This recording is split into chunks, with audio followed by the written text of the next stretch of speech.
Hello everyone, welcome to today's interdepartmental debate on artificial intelligence. I am Aki Success and I'll be moderating the discussion for today's session.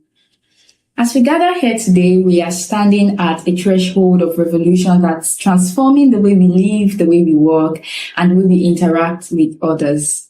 Artificial intelligence has emerged as a transformative force with far-reaching impact affecting individuals, organizations, societies, and the world at large. Today, we have assembled together a talented team of debaters from various departments of the Obafemi Awolowo University, who will be bringing their various perspectives, ideas, and expertise to the table. But before we begin, I would like to remind our debaters and our audience that the main aim of this debate is to share ideas and challenge assumptions. Without further ado, I'll be introducing our panel of judges and our team of debaters. Joining us today as one of our panelists is Dr. Segun Ilori, who is a practicing medical doctor in Nigeria. Let's put our hands together for Dr. Segun Ilori. It's so great to have you join us today, sir. Thank you very much.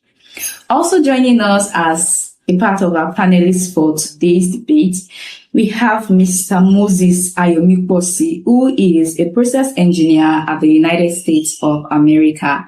We're so glad to have you join us today. Thank you very much, sir. Also, joining us as our third panelist for today's session, we have Ms. Winnie David, who is a program management specialist. She's joining us today as one of our panelists. Thank you so much for joining us, ma'am. We're glad to have you here today. And now I'll be introducing the departments that are being represented at the interdepartmental debate session of today. We have representatives from Medicine and Surgery Department. We have representatives from Fine Arts Department, representatives from Demography and Social Statistics, representatives from Medical Rehabilitation Department. We have representatives from Geology, representatives from Architecture Department, representatives from Dramatic Arts Department, representatives from Management and Accounting Departments. We have representatives from Pharmacy Department, representatives from Microbiology Department, representatives from Chemical Engineering. And lastly, we have representatives from International Relations Department.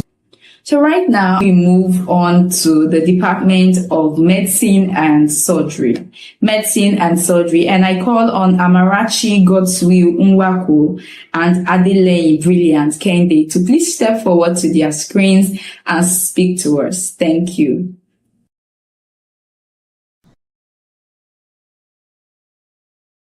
The concept of autonomous vehicles has existed since the 1920s, long before the television, the internet, and the mobile phone were created. These technologies have reshaped industries. Autonomous vehicles are now only nearing widespread adoption. The historical fact highlights a profound truth that groundbreaking technologies can take decades to reach their full potential. As autonomous vehicles transition from a distant dream to a tangible reality, their impact is poised to disrupt and redefine the transportation industry globally.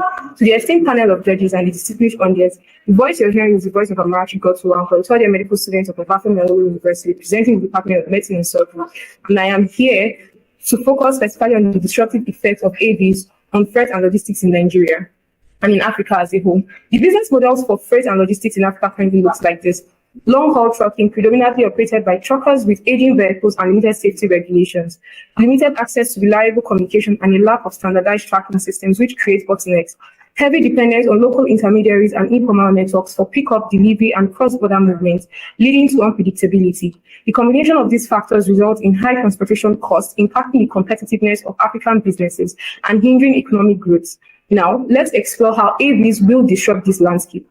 Instead of relying on inefficient trucking systems, AV trucks equipped with advanced safety features and predictive maintenance capabilities will replace aging vehicles. The result, more reliable transportation. Moreover, through AI integration and advanced route optimization, shipments will be tracked and monitored in real time. This will reduce delays and improve visibility across the entire supply chain. The above-mentioned assets will directly improve transportation for businesses, translating to enhanced market competitiveness and boosting overall economic growth. In conclusion, it is clear that autonomous vehicles hold the potential to revolutionize the transportation industry. And by embracing this transformative technology, while proactively addressing the challenges that might arise, Africa can position itself at the forefront of the AV revolution, ensuring that benefits are distributed equitably across the continent. Thank you.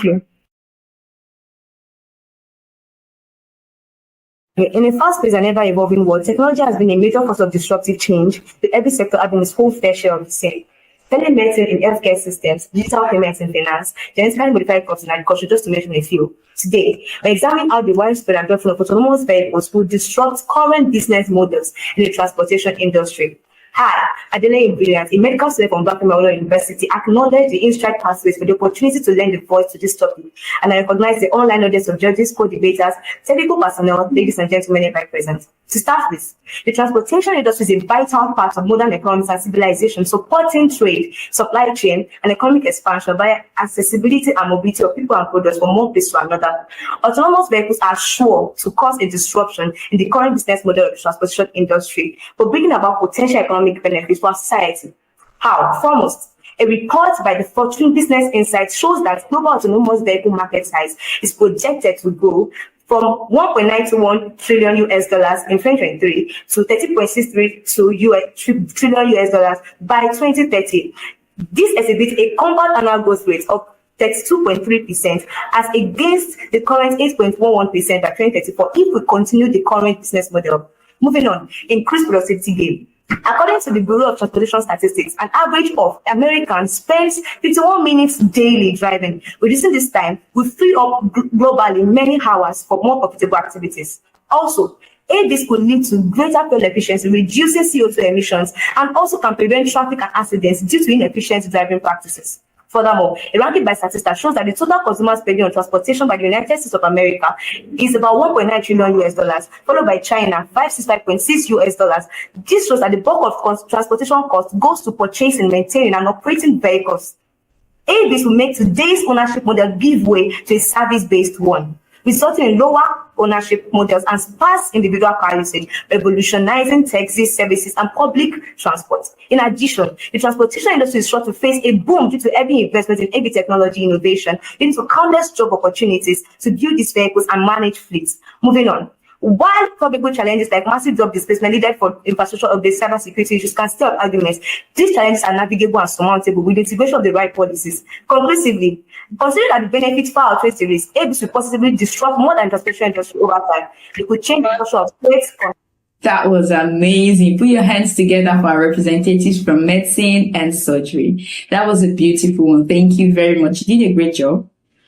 Without wasting our time, we are moving on. The energy is getting stronger. So we have next the Department of Fine Arts.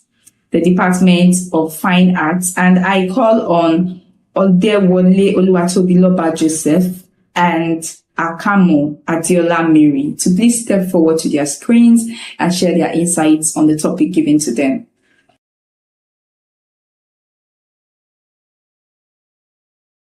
Judges and everyone. To begin with, what is autonomous vehicles? Autonomous vehicles are vehicles that can operate with reduced or no human. Can your volume be increased? Can you be a little bit audible? All right, ma'am. To begin with, autonomous vehicles are vehicles that can operate with little or reduced human too.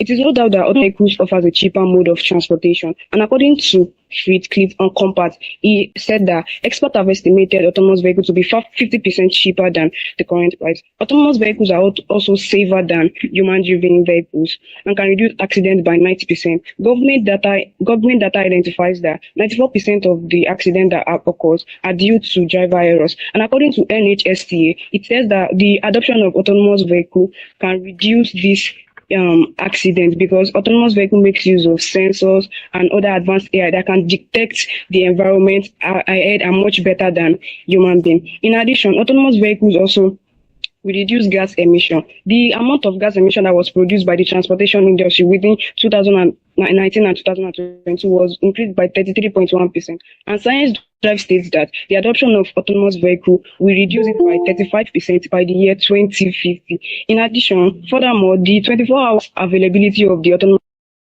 sector, the earth-line sector, and also, as well as the individual aspect. Some might argue that the autonomous vehicle might not be fully efficient because of the issues in data handling and the rest involved in the manufacturing and safer. In conclusion, as we look forward to the impact of the autonomous vehicle on the transportation industry, we are excited about the opportunities for innovation and progress that lies ahead in the adoption of these autonomous vehicles. Thank you very much. Good afternoon, everyone. My name is Odewale Oluwatobiloba. And in addition to what my partner has said, the widespread adoption of autonomous vehicles will not only disrupt the current business models in the transportation sector, but will also significantly impact infrastructure and urban planning.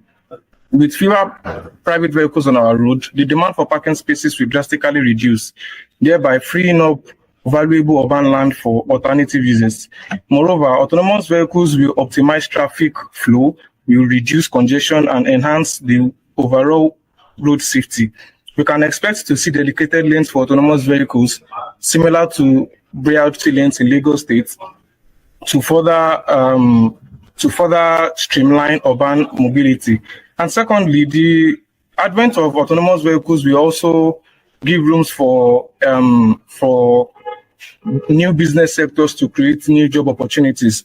Take, for example, software development for autonomous vehicle system development, data analytics for autonomous vehicle database management, and innovative insurance models to drive growth in the global economy.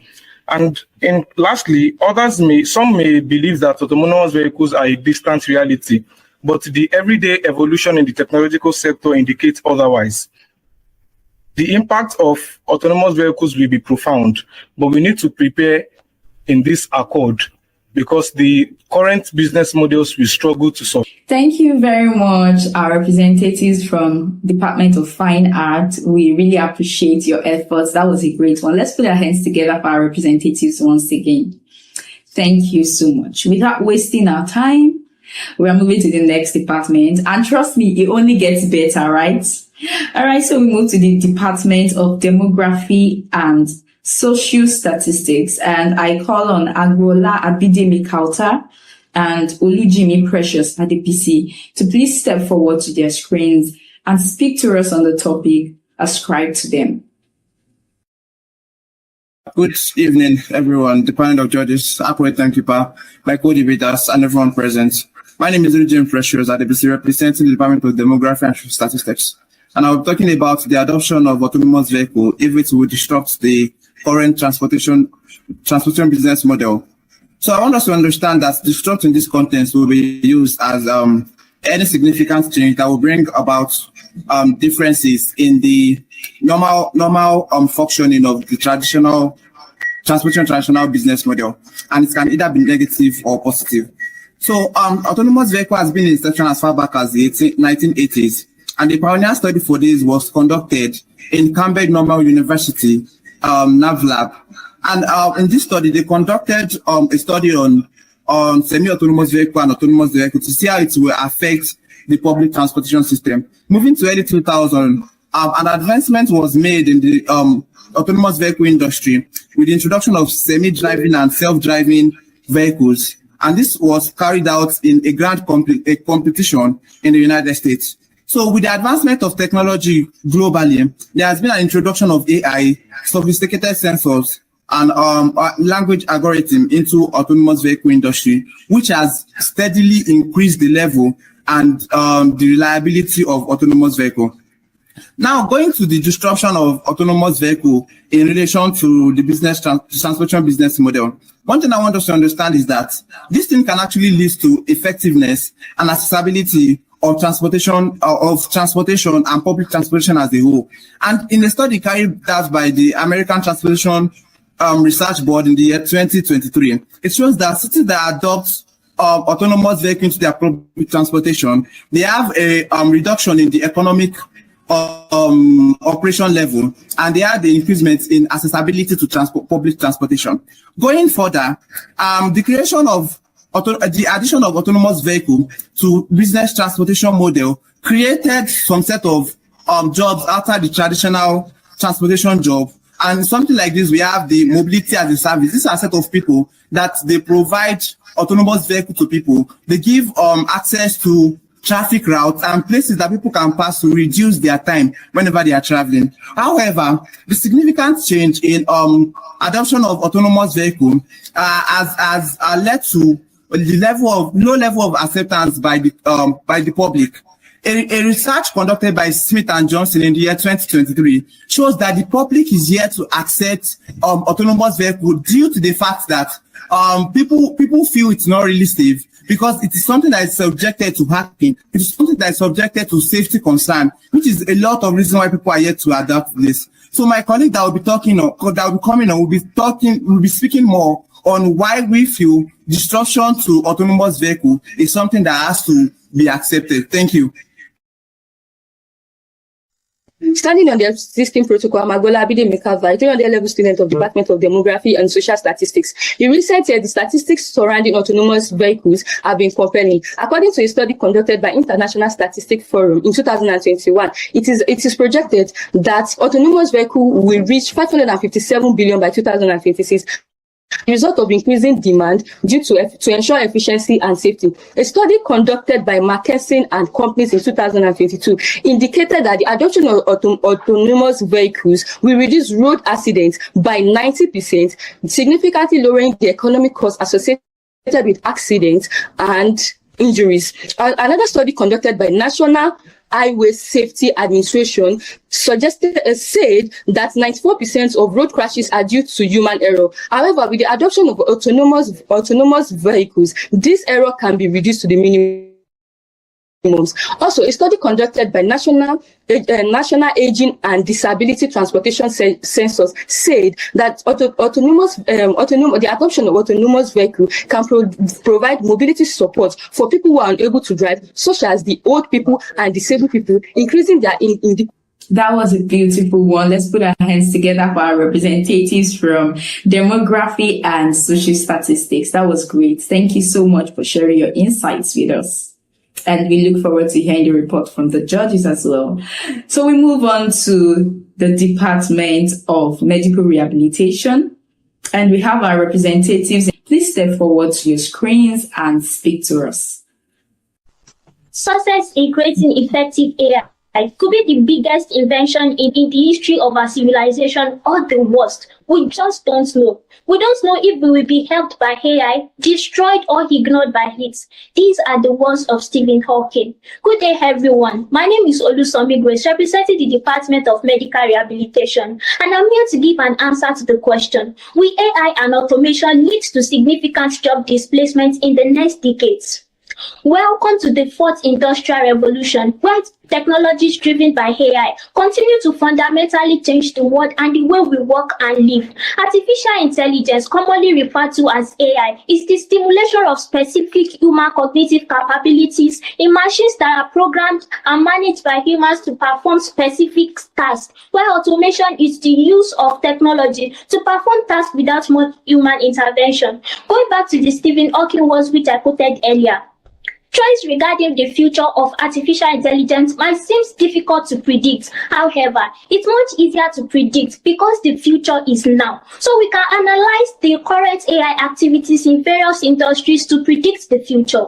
According to a 2023 International Business Machine Survey, 42% enterprise-scale businesses integrated AI into their operations, while 40% are considering doing so, suggesting increased automation for many businesses in the near future.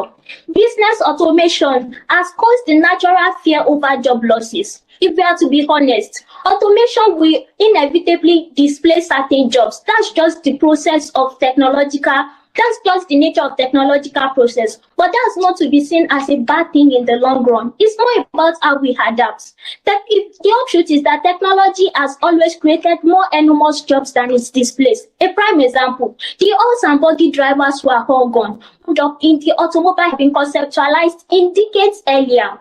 We need to embrace AI and automation for us to achieve our 17 SDG goals and even far beyond. AI tools are packed with features that help us to save our time, boost our product, also to make us think faster by automating routine tasks. The World Economic Forum 2023 jobs report predicts that by 2027, there will be an addition of approximately 2.6 million jobs in AI roles. That is about $7 trillion increase in world GDP and 1.5% increase in productivity. This shows that AI does not lead to any significant job displacement, but rather the significant creation of new jobs. Godwin said, it's not AI that we just need to retrain and support our workers to transition successfully through multi-sector upskilling and reskilling processes to fill up the AI skill gaps. Thank you. Today is what makes the future, the same way yesterday makes today. Follow me as we study the past, present, and future of AI to know if job will be displaced in the next decade. Esteemed panel of judges, co-debaters, ladies and gentlemen, we are hearing the voice of Olushanu Deborah Olamide from the Department of Medical Rehabilitation. Over the last decade, the world of work has been invaded by the rise and boom of AI and automation. This has transformed global industry, boosting productivity, and it has also led to the displacement of some repetitive tasks in industry. Now, let's see how all of this is playing out. In education, with the advent of AI, outdated and irrelevant courses are slowly being replaced with AI and tech-related courses like cybersecurity, data analysis, and machine learning in tertiary institutions. This means that new jobs are being created as replacement for this displaced one. Now, the best part of this is the rise of sensitization and awareness that is being done about AI and automation. This has helped to bridge the knowledge and skill gap. For instance, Instride Pathway, through this PROPEL initiative, they're helping to bridge that knowledge and skill gap by focusing on a student community like Obafemi Awolowo University. Now, even the healthcare isn't left out. With tools like IBM Watson, AI and health-driven radiology platform can now analyze medical images with high speed and accuracy. This means that it will reduce the reliance on radiologists and the diagnostic technicians to help interpret medical images. Now, this means that ultimately there will be reduction in the demand for radiologists, but then there will also be an high demand for radiologists that can operate this high tech-driven machine equipment. Now, we also need to understand that having explored some of the opportunities, some of the jobs that are displayed in health and the education sector, and also the new robust opportunity that AI and automation brings to our work, we need to ask ourselves this question: are the short-term challenges of job displacement? Let's put our hands together for our representative from the Department of Medical Rehabilitation. That was a beautiful one. Thank you very much for the insights shared. And I hope everyone is penning down a thing or two being learned here today. So we move on to the Department of Geology. I heard that geologists are the boxed up ones. They are the ones that geology and engineering departments are the ones with the dollars. I don't know if that is true. They will confirm for us. So we move to the Department of Geology and we have our representatives in persons of Adebanjo Oluwakayode and Olojo Emmanuel Adebayo. Please step forward to your screens and speak to us. Now, we've been driven by curiosity. Now, AI promises to answer all of our questions, make our dreams come true, and it's not even to a bad start. I have seen things you wouldn't believe. AI-generated world so so intricate that they create a reality beyond our realm. AI models that can compose symphonies and novels and so profound that they capture the essence of human thinking. Good afternoon, distinguished panels, colleagues, and the audience. Now I'll be running you through what I have worked on. Now, while automation and AI promises efficiency, innovation, and economic growth, the reality remains that the rapid adoption will disrupt traditional employment models, displace millions of workers, and challenge societies to adapt to a fundamentally transformed labor landscape. It might interest you to know that the talks about artificial intelligence has been on since 1956. You heard right, 1956. Now, I'd love to share an historical patterns of displacement of jobs that since AI's evolution. Now, the Industrial Revolution since the 18th century was a time when manual and agricultural jobs were replaced by machines. Now, the automation of manufacturing, car industries laid off so many of their workers just to adopt AI models. And now we're in the digital revolution, the late 20th century, where secretarial jobs and other jobs have been displaced. Now, industries are immense risks. We have the manufacturing, the retail, the transportation, the finance and accounting, to mention but a few. For instance, in the manufacturing, Foxconn, a leading electronics manufacturer, replaced 60,000 workers with robots in just a single year. While in transportation, the rise of autonomous vehicles is set to displace drivers in logistics, public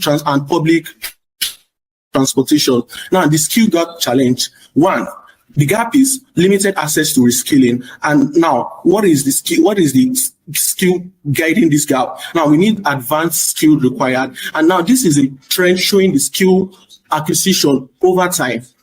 Now, economic and social inequality, wealth creation in developed countries would increase over time as a result of AI models. I mean, an example is Elon Musk. Job polarization, unequal access to reskilling, regional disparities, unemployment-induced social strain. Now, AI should complement human efforts, not displace it entirely. In conclusion, as we embrace innovation, we must prepare for its consequences by investing in reskilling, education, and policies that protect vulnerable workers. I'll be handing over to my other colleague to continue from where I stopped. Please give me time to stop presenting while my colleague takes over.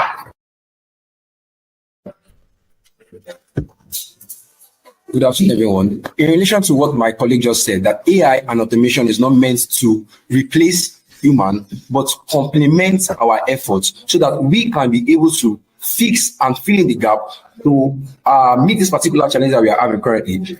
We are having a lot of things to fill up. We are having a lot of challenges to fill in the gap with, but with our own effort, with our own capacity, we cannot do that completely. That is why we need to add this particular automation and AI to help fill in the gap. Centuries ago, almost all tasks and jobs and things to do were done manually, but at the advent of the Industrial Revolution, which helped us a lot, spearheaded by the innovation of this steam engine and some other particular innovations, which helped us to fill this particular gap.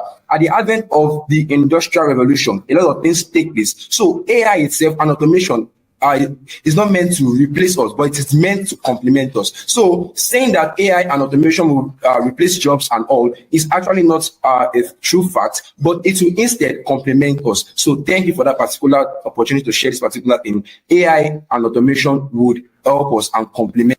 That was a beautiful one. Let's put our hands together for Department of Geology. They are representing their department well. Thank you so much for that. That was a beautiful one. Let's move on to the Department of Architecture right now.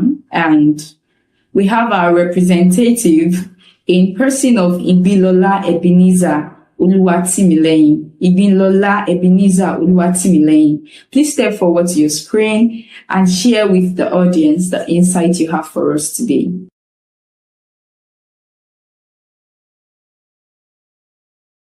Good Afternoon, my maybe audience and esteemed judges. I am Ebenezer Igmilola, and I will be speaking on the topic automation and AI will lead to significant job displacement in the next decade.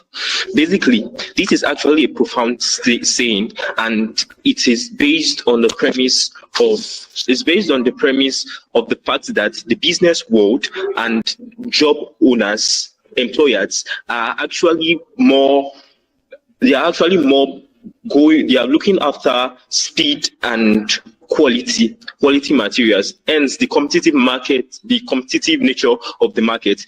Job owners and employers are after people or things that will give them more quality in a very fast period or in a very short period of time. Hence, the need for AI and automation. So why is artificial intelligence and automation coming into play in the business world today? Number one, companies face intense pressure to reduce cost and increase efficiency, since the goal of every business owner is to maximize profit. Hence, the company actually faces intense pressure to reduce cost and increase efficiency. Hence, the use of AI. AI and automation offer to perform tasks more quickly, accurately, and cheaply than human workers, who are operating 24/7. Another thing that AI offers to them and why they have adopted AI in their new approach to business is scalability advantages. Artificial intelligence and automation offers a very good way of handling increased workloads with minimal additional cost. Another thing AI, artificial intelligence and automation has also offered is the fact that it's the premise of economic incentives. Raising labor costs, particularly in developed economies, makes automation more attractive. So because automation and artificial intelligence are making work very fast, hence the business owners are adopting them very fast in their workload in order to maximize profits, reducing costs and increasing efficiency. And given the stated facts of why business owners are adopting artificial intelligence and automation in their businesses, and logical to, given the topic above, that artificial intelligence will lead to significant job displacement in the next decade. Hence, it is good to take a cue from history. Having stated reasons why AI and automation will lead to significant job displacement in the next, it is logical to ask the question: to what degree, how are we so certain that AI will replace jobs in the decade? Thank you very much. Let's put our hands together for our representative from Department of Architecture. Thank you so much, because you're just the only one representing and you did a good job. Kudos to you. Thank you very much. We move on to the Department of Dramatic Arts, and I call on our representatives, Shola Alawo Olamidotunmeri. Shola Alawo Olamidotunmeri. Please step forward to your screens and speak to us. Good day, ladies and gentlemen. My name is Shola Alawo Olamidotun, and I'm here, a bona fide student of Obafemi Awolowo University, Faculty of Arts, Department of Dramatic Arts. I'm here to talk on topic which says the gig economy enabled by technology offers more benefits than the technology employment model. Before I get further into my main point, I'd like to explain what an economy is. An economy is how people and organizations work together to produce, exchange, and use resources like money, labor, and other resources. Now, what is a gig economy? A gig economy, according to Alexander S. Giles, is a free market system in which temporary positions are common and organizations have independent workers for short-term committees. Examples are freelancing. Now, what is a traditional employment model? This is an employment model based on long-term contracts offering stability, fixed schedules, and benefits such as pension, insurance, and paid loan. The gig economy is a modern technology. It is an age where unpredictability is part of the everyday life of many workers, such as flexibility of workers.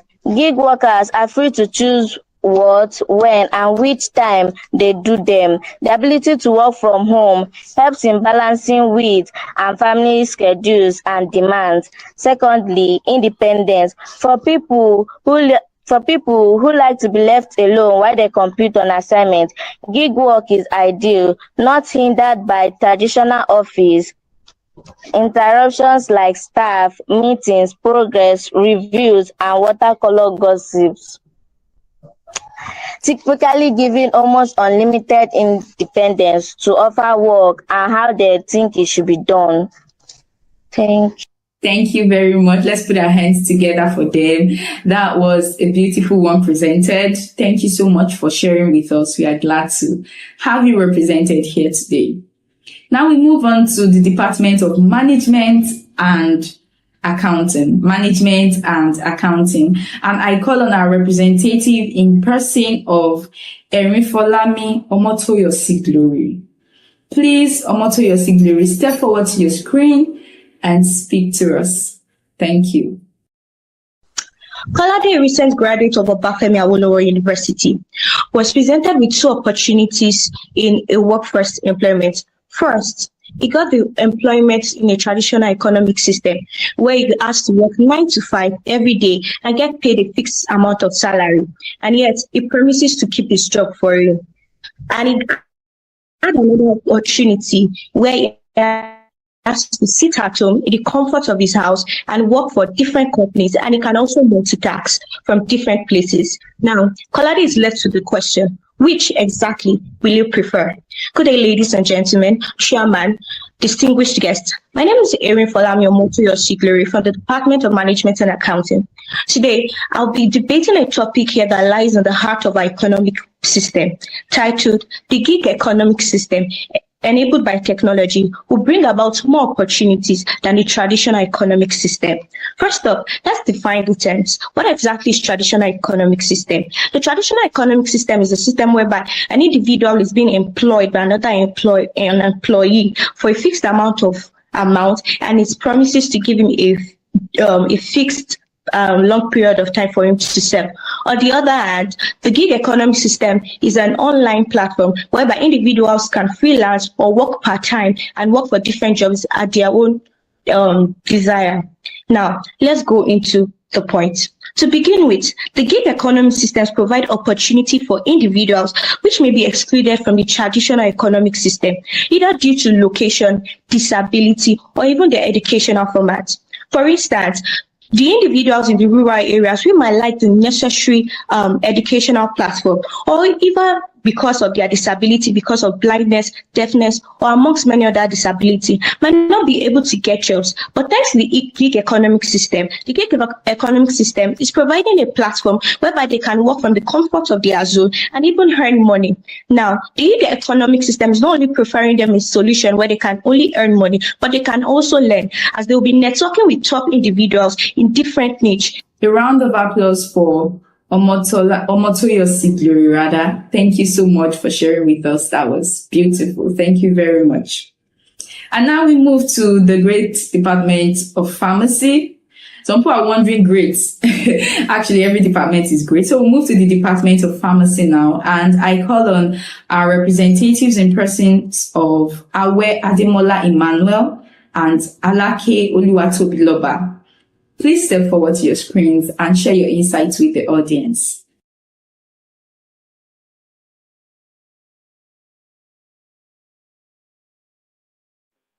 In the words of Charles Darwin, the strongest of the species is not the one that survives, neither the most intelligent, rather the one that is the most responsive to change.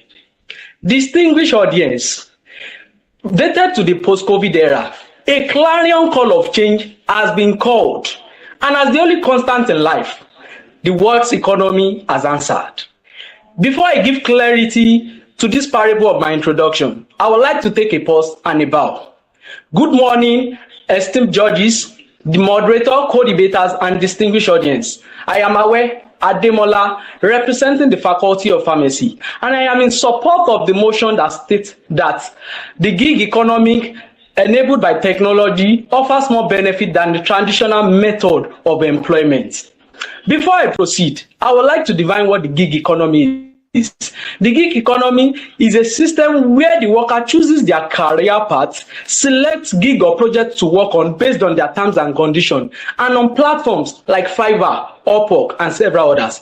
And this leads me to my first point. Number one, students and people with physical disability that had initially been restricted by the traditional method of employment. Secondly, the gig economy offers access to the world pool of talent. As fondly said, variety is the spice of life. Of Max Draper, we cannot be where we are by remaining. We cannot be where we want by remaining where we are. The gigs method of economy is highly beneficial and offers significant economic relevance. In the 2024 statistics carried out by Grapple, United States, it has been sufficiently proven that 36% of the United States workforce were actively involved in the gig economy. And this has consequently resulted in $1.4 trillion input to the United States economy. What does this imply? It means the gig economy does not only have the potential to contribute to personal development, but also contribute towards economy.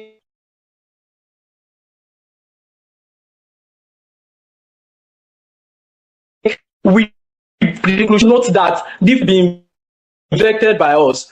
And the clarion change of the gigs economy is calling for every one of us to be an advocate on it. I will leave while my co-debater will shed more light on this topic. Thank you.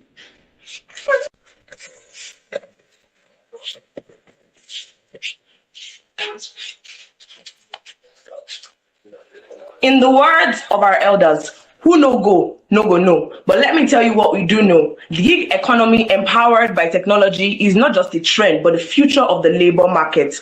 I am Alake Oluwatobiloba from the Faculty of Pharmacy. And like my partner has established, the gig economy offers flexibility and autonomy, independence, and cost efficiency. Our opponents may likely argue that traditional employment offers stability and commitment over chaos. But I argue that the traditional employment method just gives an illusion of stability, because one paycheck, one boss, and one letter can fire a man. Is that stability or a trap? Thank you very much, our representative from Pharmacy Department. That was a great one. Thank you so much. And now we move on to Department of Microbiology. And I call on our representatives in persons of Imihe Victoria and Olanipe Peculiar to please step forward to their screens and share their insights with the audience here today. Thank you. The surprising revelation about Imangats and gig economy evangelists has led me to question the viability of the gig economy. Despite his advocacy for freelancing and social media agencies, most of this wealth is built upon more traditional business models, such as a software company, Flozy, and its floating brand, Glossa and Co. This raises an important question. Is the gig economy a viable alternative for the traditional employment model, or is it merely a supplement?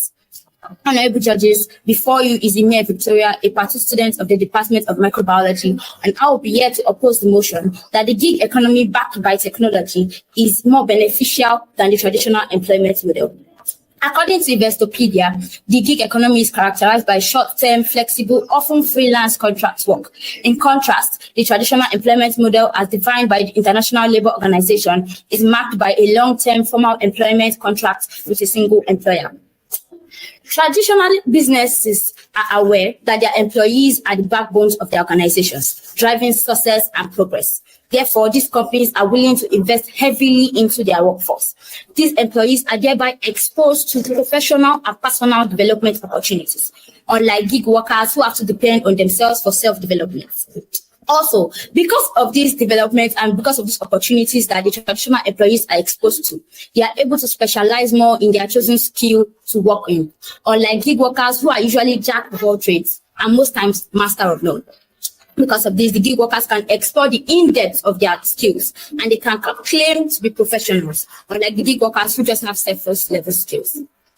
Furthermore, it is worth noting that while the gig economy participants actually boast of financial resources and increased earning potential, they lack something: financial stability. They cannot make plans with their finances at all because they cannot predict what they are going to earn. While they say they have multiple sources of income, they experience the most highs and lows in the economy, with sometimes having multiple clients and sometimes having none at all. Unlike the traditional workers who have a steady set of income, can invest in long-term commitments, and can save. They can also invest in fixed assets. It's also noteworthy that traditional employment model encourages a structured career advancement. That is, the workers and the employees can note when they are moving, when they are improving, or when they are not, with promotions, merits, awards, and other investments and bonuses. Gig workers just work with no sense of direction or accomplishment. In conclusion, while participants of the gig economy like Imangati and Tony Robinson may advocate for its benefits, a look into their private life exposes that they are actually depending more on traditional business models. I will leave it to my co-debater to continue with the argument. Thank you.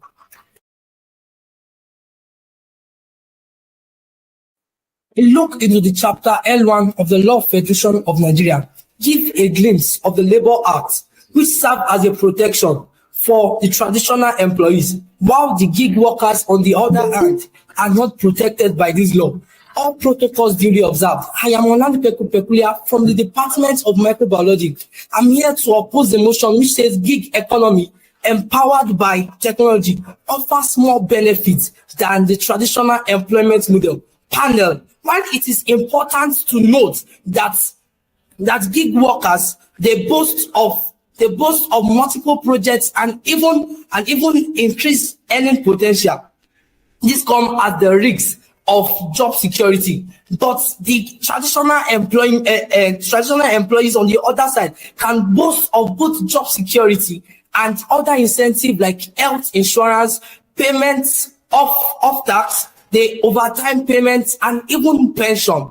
In addition, since the traditional employees receive a steady flow of income, they can invest on long-term, they can decide to go into long-term investments and savings.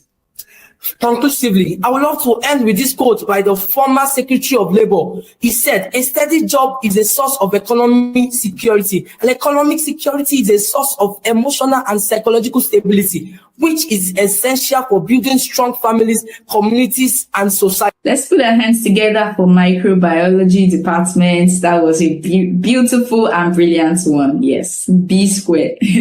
Thank you so much. And now we move to the Department of Chemical Engineering. And I call on our representative in person of Oladosu Shukro. Oladosu Shukro. Please step forward to your screen, Shukro, and speak to your audience. Good day, judges, the moderators, and the other participants. I'm Oladosu Shukro, Chemical Engineering Department student.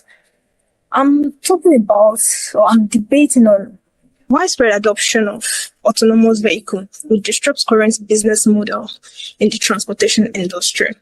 Before I proceed, I would like to talk about automation vehicle first. Automation vehicle is a driverless vehicle.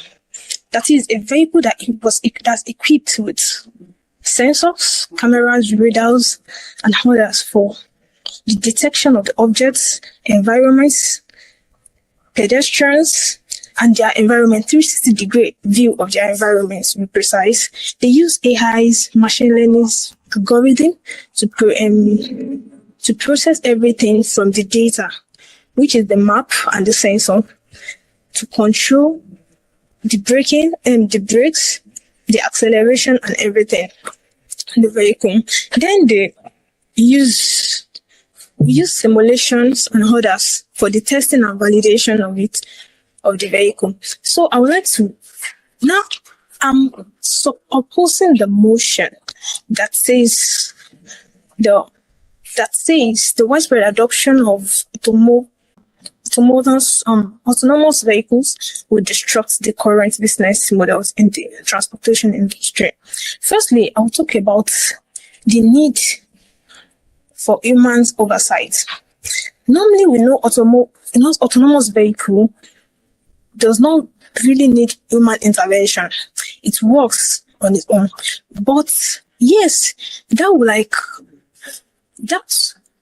will make business like in drivers, truckers, delivery services maybe go disrupt or went to disrupt or something.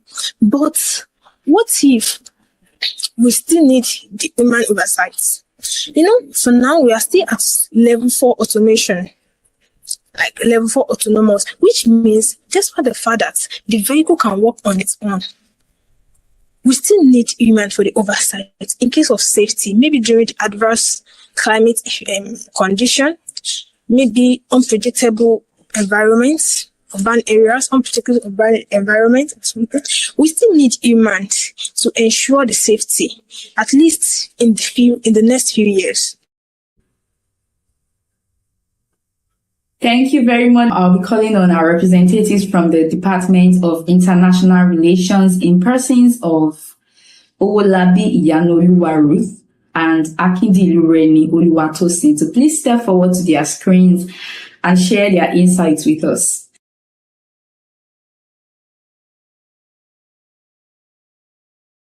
Good day, Mr. Chairman, panel of judges, accurate timekeeper, fellow debaters, and my distinguished audience. My name is Owolabi Iyanoluwa, a 300-level student of International Relations. I'm here to vehemently and constructively talk about the topic artificial intelligence and nuclear weapon, which poses a greater threat to humanity. Throughout human history, without mincing words, humanity has unequivocally been bedeviled by numerous challenges globally. These devastating instruments of war have the unparalleled ability to wipe of entire nations, destabilize ecosystems, and leave generations with indelible scars thereafter.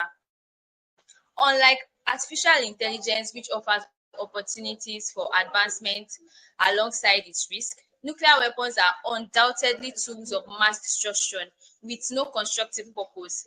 The mere existence of these weapons creates a precarious imbalance where a single misapplication could unleash an untold devastating destruction. In a world where tension can escalate in moments, the threat of nuclear annihilation far outweighs the speculative dangers of artificial intelligence, making it the gravest peril humanity must confront. However, we should see that artificial intelligence, although it has its own disadvantages, poses greater advantages to us in our world today, because we can see that in so many companies globally, artificial intelligence is more like the advantage they have over some other countries. Conclusively and solemnly, artificial intelligence presents challenges that require careful regulation and oversight. The threat posed by nuclear weapon is far more outrageous, catastrophic, and irreversible. AI offers the potential for both harm and progress, but nuclear weapon exists solely as an instrument of mass destruction. The sheer scale of annihilation they can unleash, eradicating entire populations and rendering the planet uninhabitable, makes them humanity's greatest threat. As long as this weapon exists, the risk of accidental or intentional use will continue to hang over humanity like a ticking time bomb. It is therefore quintessential that we prioritize the eradication of nuclear weapons to ensure the survival and prosperity of future generations. Thank you.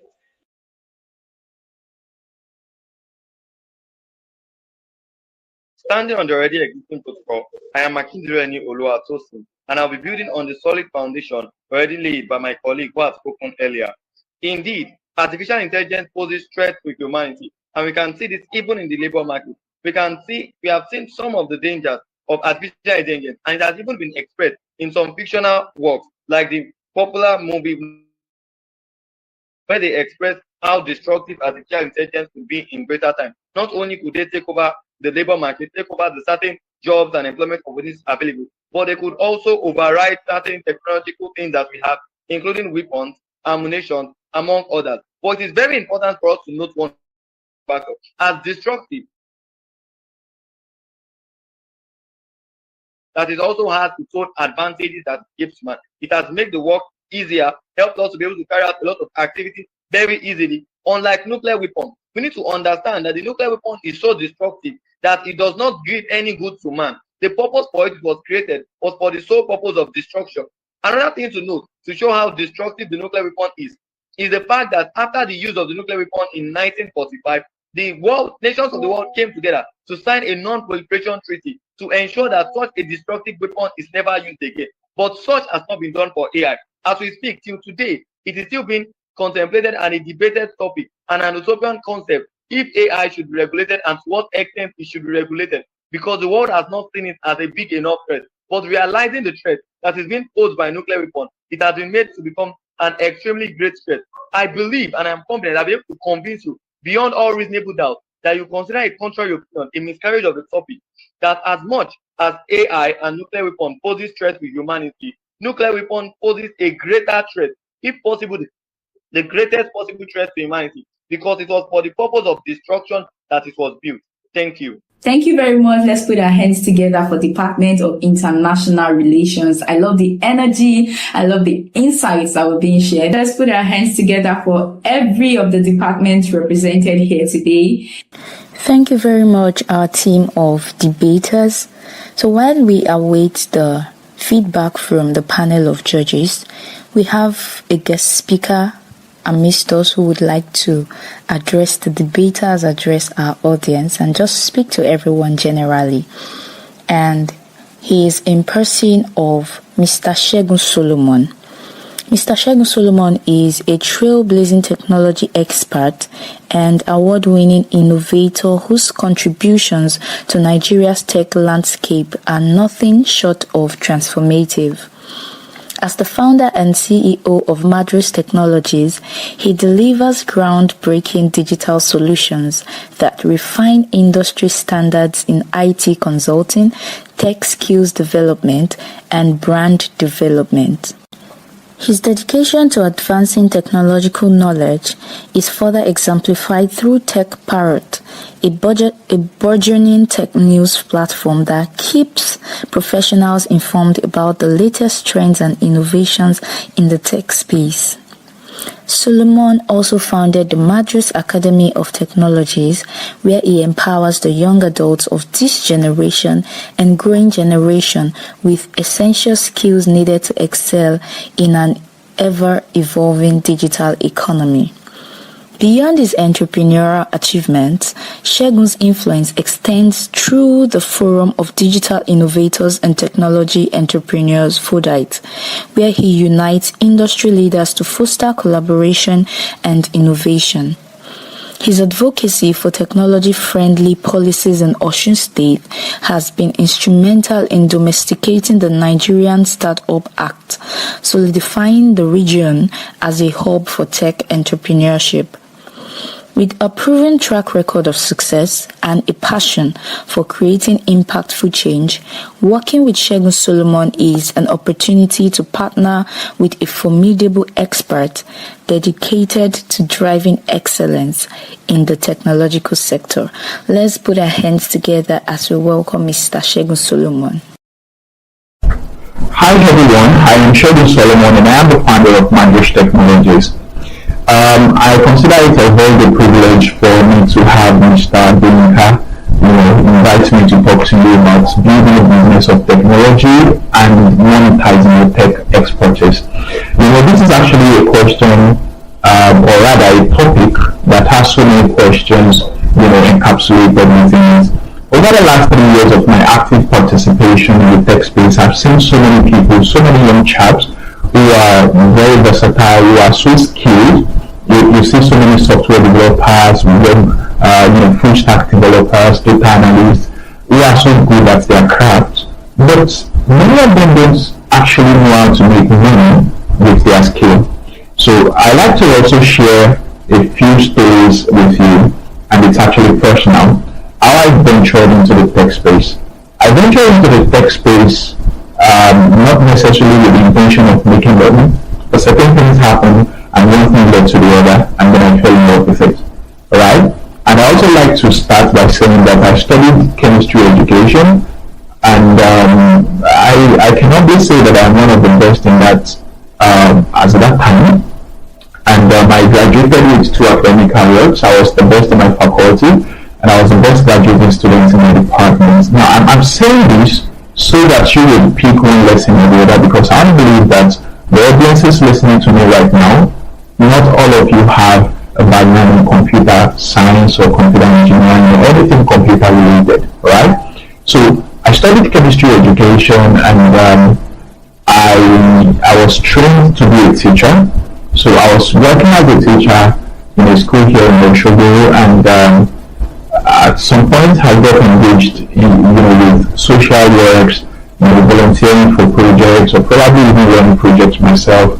And one key thing that will actually get you started in any social work is to get volunteers. And before you can actually get volunteers, you have to do some sort of publicity. And publicity requires that you do some content, alright, which are not necessarily the textual. So over time, I discovered that I had, frequent and more or less like a constant, consistent need of graphic designers to handle some designs for me, flyers for publicity and other things like that. So, and I had a younger cousin whom I was always calling and reaching out to handle designs for me. But what I saw was that each time I reached out to him, he was always going to do the work. Sometimes it might take about 2 weeks to get the design ready, and 2 weeks in planning and implementing your plans and projections is actually quite a lot of time.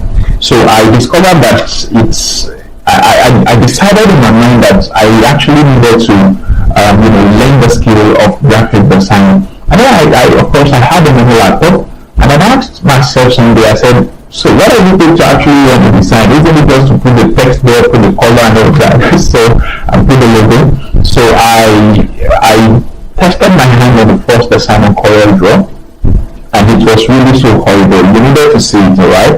You can imagine doing the design with about 11 different colors on a single flyer. I mean, it was that horrible. So, and the purpose of that flyer was to actually invite people who had volunteered, we had registered as volunteers to participate in the first meeting for that matter. And I mean, people were asking me, who did that design? I had to tell them, actually, it was one of my friends who had built it for me.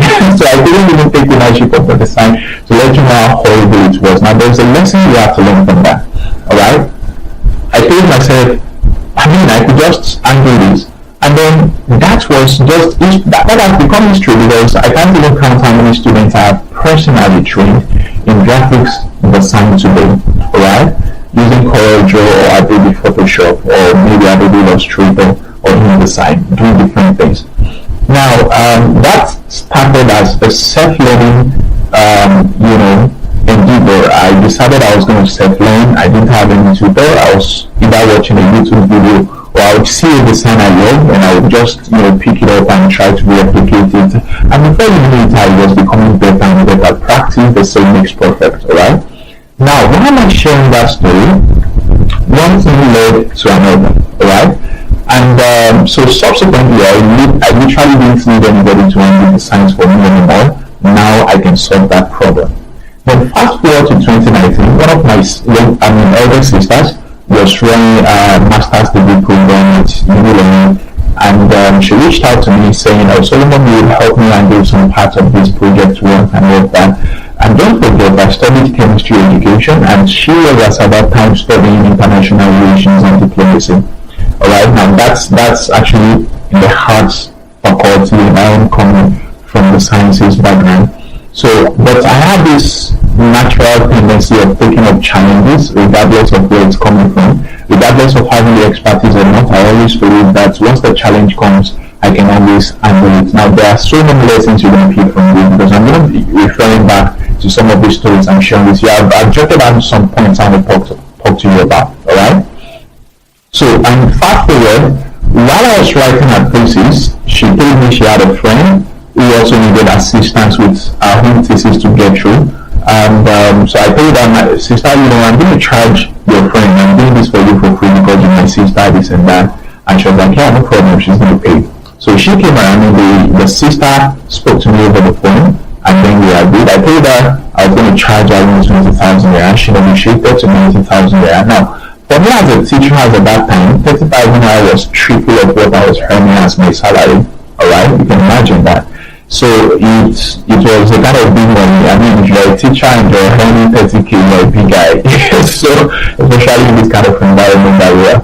So I took it up with pleasure, and I was using a Samsung. The Samsung notebook is still there somewhere in the shed in my office here, and I decided to keep it as an archive as a point of reference.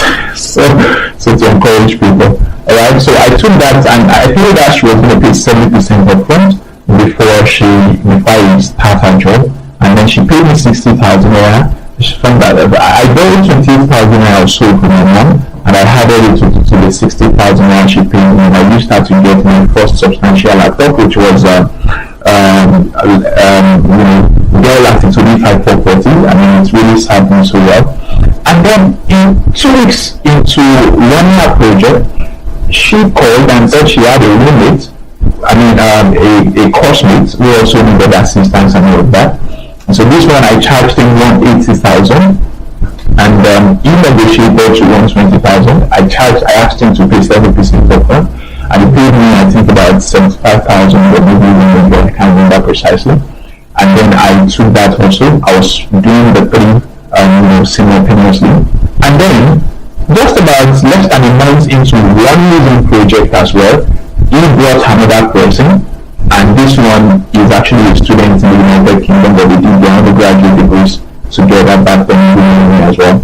So, and once I heard these guys from UK, I charged them dollars, and the translation of that was, was 250,000 if I can remember correctly. And if you notice, I was hoping I'd gain my charges and all of that. Now, that's not the key thing I want you to derive.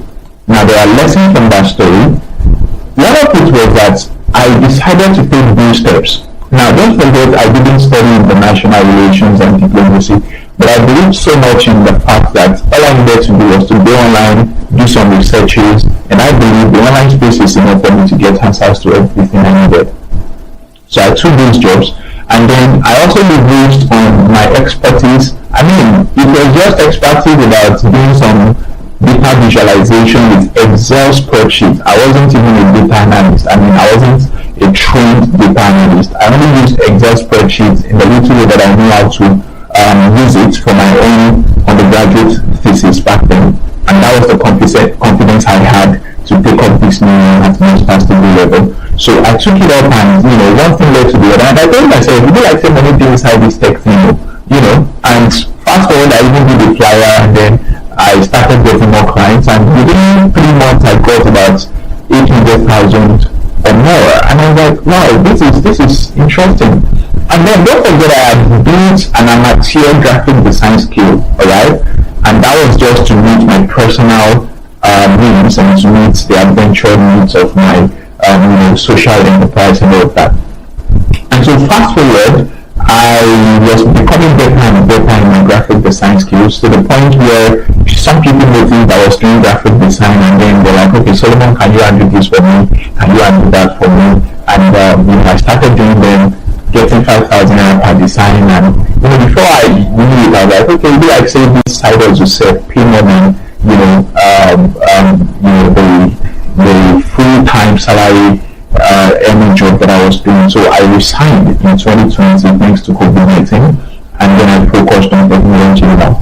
So, and then in 2021, fast forward, that was when we started Madras Technologies. I did my researches, I had a lawyer friend, and I was like, okay, some people are now reaching out, and it's not like some people actually want to see me physically, and some of them would ask me to come to their places, and I was like, no, I can establish a business around this, and ask them to come visit me in the office. So I told my lawyer friend to prepare a CSA documentation for me, and the rest is story today. Now that was where it all started, and it led me to starting Madras Technologies today. Now you can check Madras Technologies up online to see some of the things that we do there, and some of the stories and the tractions we've been able to build over time. But that was where it all started from. Now, I have seen in the last 3 years so many young chaps who are so skilled in software development, full stack engineering, but they don't know how to actually make money with those skills. And it gets to me, so it got me telling myself that I think I really want to focus on the business aspect of technology. So I established Madras Academy as a place where we train people in different tech skills, and from there I needed to start recruiting people to train on my behalf.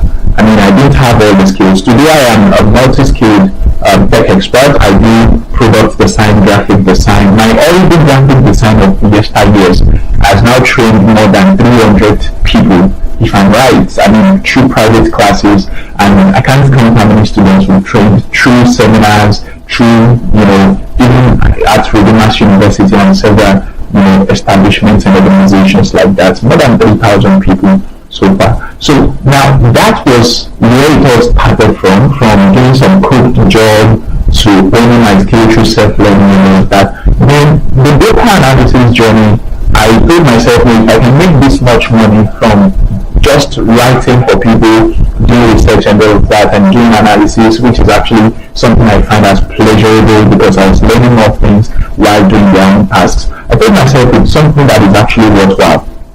And that actually motivated me to start learning some new skills. I started learning how to use IBM SPSS from Excel spreadsheet, which was not even learned professionally, alright? Just from, I know how to enter data, I know how to visualize, I know how to do data manipulation and all of that, and everything led to bigger things, alright? So there are quite a number of things in the tech space that demands that you don't sit on just one skill, or that you don't sit on just using just one software as a tool for a particular task. From IBM SPSS, I started peeping into Power BI, and then I started peeping into Python in about a year or two ago, and then that. So, and before you know it, I became very versatile with data science, and fast forward, I started also learning other skills around front-end engineering. I started with codeless web development around WordPress, using Wix as well, and Weebly with there's one other platform like that. And from there I started learning HTML, CSS, Bootstrap, and then JavaScript. From there I ventured into PHP, and before you knew it, I started doing SQL and I became a full stack developer. Alright, from there, don't forget my Python journey from data analysis only, and gradually I started learning Python for several other things. Now, if I had not started by taking that plunge of saying I want to handle this design by myself, I probably wouldn't even have been here at all. Alright? Now, from this story, there are quite a number of other things I was doing. I learned about Upwork in 2019. I mean, in 2018, I wasn't so serious about it. Now that I have the skills to actually position myself for some jobs, I applied for Upwork as a freelancer. And then I started getting, the first job I got was $40. And then from there, $100 job, $150, $200, $250. And before you know it, I was like, yeah, this is actually big. And then I put some funds together and I started my physical office. But the story of how I started Madras Technology's physical office is another story for another day if you want to learn about the deep story. But that's not where I'm going. Now, you discover that I started making my money not necessarily in the what English language word do you use for that?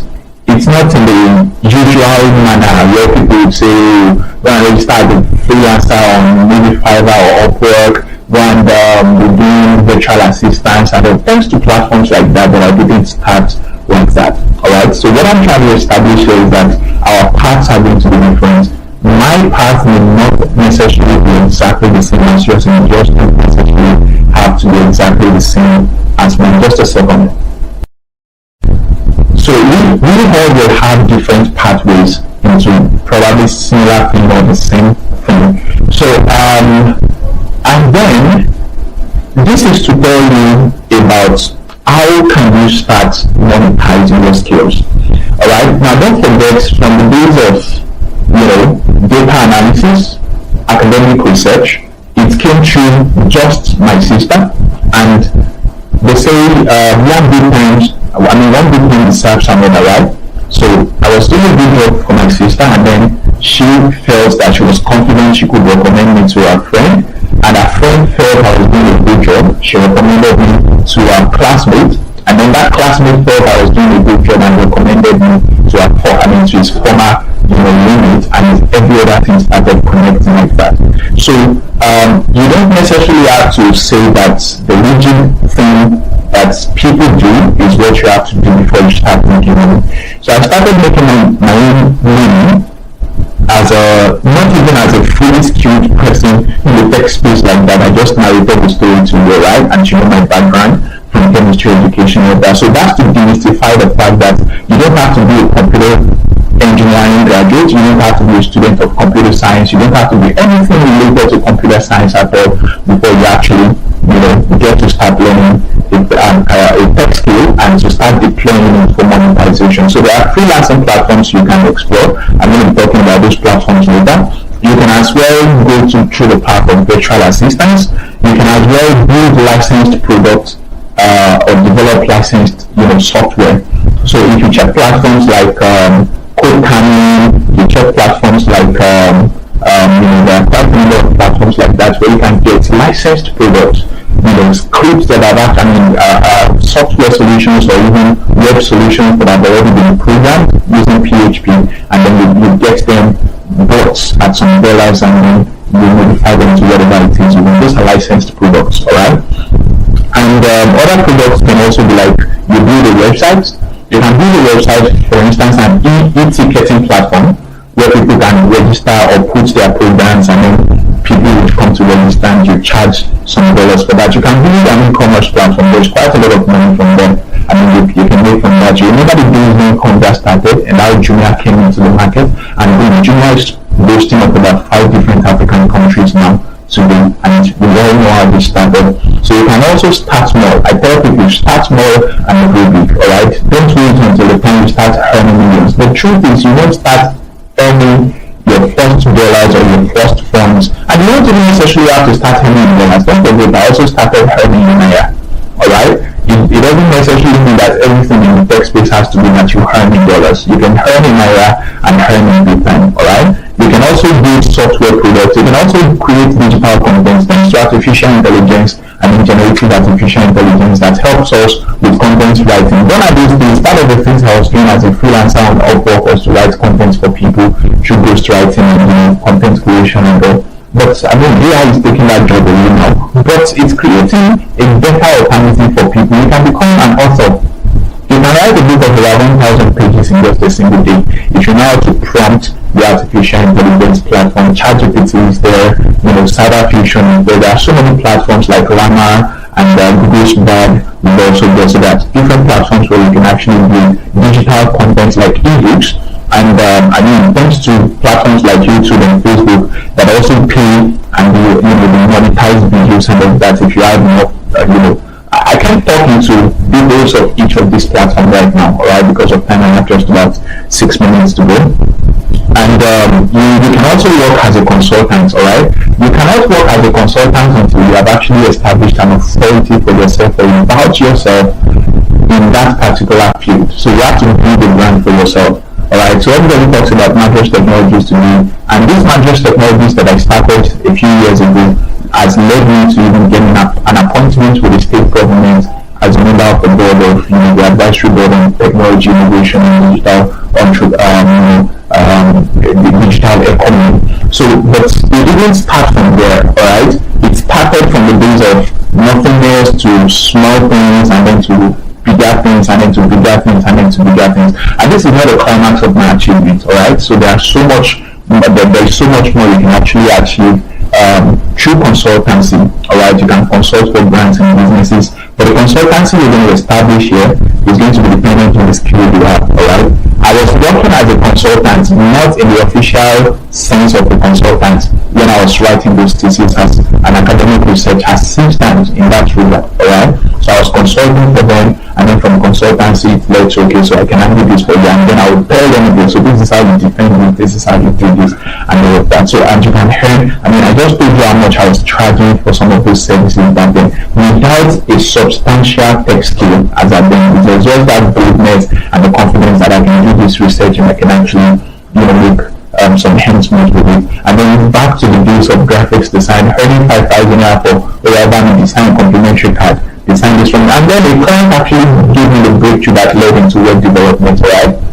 The first website I developed ever was 3 weeks, alright, pvggarments.com, alright, so I built it, Wix is a platform where you can actually just generate a website. Within 5 minutes, your website is ready, and then you modify the content, images, and all of that on the platform, and then before you know it, your website is ready. So I did that for a long time. It was like, yeah, I love it. Exactly, it was something I just generated with Wix, and I charged them 20,000 naira from that. But that wasn't the initial conversation we had, or the initial deal we had.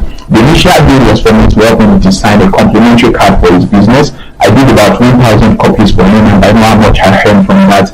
And then I charged him for design. And they were like, okay, can you do a website? I said, as at that time, I have never built any website. And he said, yes, I can build a website, alright? And then I knew there is Wix, I knew there is WordPress, alright? Which I believe were very simple for me to just learn quickly and know how to operate them. So, and before you knew it, I did that, and he fell in love with it. I was actually scared, like, what if this man says he wants me to modify this thing and I don't know how to do it, or Wix does not, give such permission? How do I defend it? But that courage of taking up the plunge, regardless of, not knowing the entire thing, I just had an idea. I didn't know the entire thing. So what I'm saying is that once you have that idea, it can actually help you to achieve quite a lot of good things if you are not afraid of taking that risk, alright? So then you can also work as an affiliate marketer, alright? These are ways to earn passive income. You can just help people, if you're a social media influencer, you have quite a number of followers on social media, you are somebody who has a large network of people you can talk to, you can actually go into affiliate marketing. You can do your research about that, or probably ask Mr. Demography about how to do that, because of time I'm able to delve into the details. But you can also start your own startup. If you are somebody who is so confident, or you feel like you can actually do it, because it's not enough for you to just venture and be saying, I want to start a business of mine. There are so many complexities to it, alright? So I can't speak so much into that. You can also start your own startup. But before you start any business at all, before you start any startup, what you have to be talking about is startup. Because people feel like, you can use the platform of you saying you start a startup to get funding from big organizations, or probably to get investors to invest. If they invest in your startup and you fail, it's a bad reputation that you have just built for yourself. So there are so many loopholes you have to watch out for if you decide to go by the way of starting your own startup, alright? And then, so let me answer the question of, so where do you start from? I've answered the question of how. Let me also mention, I have the questions of how, where, when, and then the errors to avoid. I'm going to talk about them in about the next, okay, I think I just have 6 minutes left now. So I've spoken about how to start. You can start as a freelancer, you can start as a consultant, you can start as this and that. It all depends on the skill and the expertise you have, and you have to learn, from stories of people like us who care to share, and you can always find stories online and all of that about how people actually started. And I should also tell you, you don't even have to have a tech skill before you start a tech business. You can search or do your research about people like Geology. We all know about, for Angela was the first, Angela was the first most popular, incubation and accelerator platform where people are learning different skills, and a boot camp and mentorship platform in Nigeria that's panned through Africa. But you'll be surprised that Geology never had a tech skill till today. Geology doesn't have any tech skill at all. You can do your research and verify what I'm saying. He even said it himself. He doesn't have a technical expertise, but he knows the business aspect of technology, and he's one of the billionaires in the tech space in Africa today. Alright, you can't talk about 3 people without mentioning Geology, which is not on the first list of the tech billionaires in Africa today, and he does not in era. Alright, and then so you can start from, where do you start? Fiverr is there, Upwork is there, LinkedIn is there. LinkedIn is the simplest and the easiest to access, and we also have different social media platforms you can explore for that. You can do more research about that. And then we also have offline platforms. I started mine offline, alright? From my sister to a friend of hers, and to a friend of a friend, and all that. And And there are so many stories I would like to share, but because of time, I won't go into that. Alright, so offline platforms, you can actually start by volunteering. If you're not volunteering now, people know that you have this expertise. Nobody will give you money for a skill they don't know you have. Alright, so the way to exhibit that skill and expertise you have is to volunteer. You need a designer for this. Do that design. Showcase your expertise, and you never know who's actually watching you. So we use volunteering to actually build portfolio. So while you do that job for free, you also get the opportunity to, start building portfolio. As okay, I do this. So when somebody asks you, can I see a sample of some of your works? Then you can show something for you and say, I do this, alright? So then we should network. So attend seminars, events, and platforms like this can also help you to expand your prospectus. Your prospects, the base of your prospects. Prospects are people who have a tendency of patronizing you for your service or product. So because of time, I'm going to rush through a few things. So you should also build client base. So don't just say you have done this and you did it just for the money. You must build client base. You must build people who can keep coming back to you, or people who can keep recommending you. Don't forget how that sister of mine recommended me to a friend, and then a friend recommended all of that. So then when should you start? Start now with whatever skill you have. I started with my knowledge of data entry and data visualization for my personal project in undergraduate, and then I migrated, or should I rather say I tilted again into graphic design. From graphic design, I started doing stuff around, much deeper data analysis and all of that. And then today, like I told you, I'm now a full stack developer. You can check my website, showdown.com.ng, to learn more about me. And you can also check my websites, our business website, Majosh Technologies. Just go to search it and you'll get information about that. Don't be afraid to start small. There's no crime in starting small, alright? The paycheck might be, don't forget, the paycheck also started small, from 90,000 to 120,000 to 250,000. And I have gotten jobs from academic writing. I've done jobs of 350,000. And then, not to talk of so many tech courses that we offer at Majosh. There is one of our courses that goes lesser than 300,000 at Majosh Technologies. And you can imagine how many students we get per year, alright? So you must take bold actions and decisions, alright? You must be bold. Boldness in terms of you don't literally have to know everything about everything.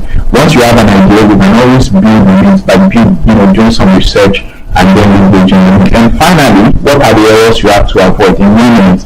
So business name check. Let me share this story briefly. I think I'm going to spend more than 30 minutes, probably about 35 minutes, please permit me. So there is a friend of mine, Peria Street, that's the name of her brand. She was into making drinks like smoothies, Chapman, and all of that. And then I have always been asking her, have you ever started this business as a business name, or probably as a limited liability company with a corporate affairs commission? She was like, no, she has not. I know someday, I was going online, and then I just saw somebody who posted something and called it Polias something. It was not Polias Street, Polias something. I was like, Astoria also started doing cosmetics. It was Polias Cosmetics. And I now reached out to her. I saw the brand. Are you now making creams and stuff like that? She was like, no, it's not. And then I screenshot it and I sent it to her. Never do the research.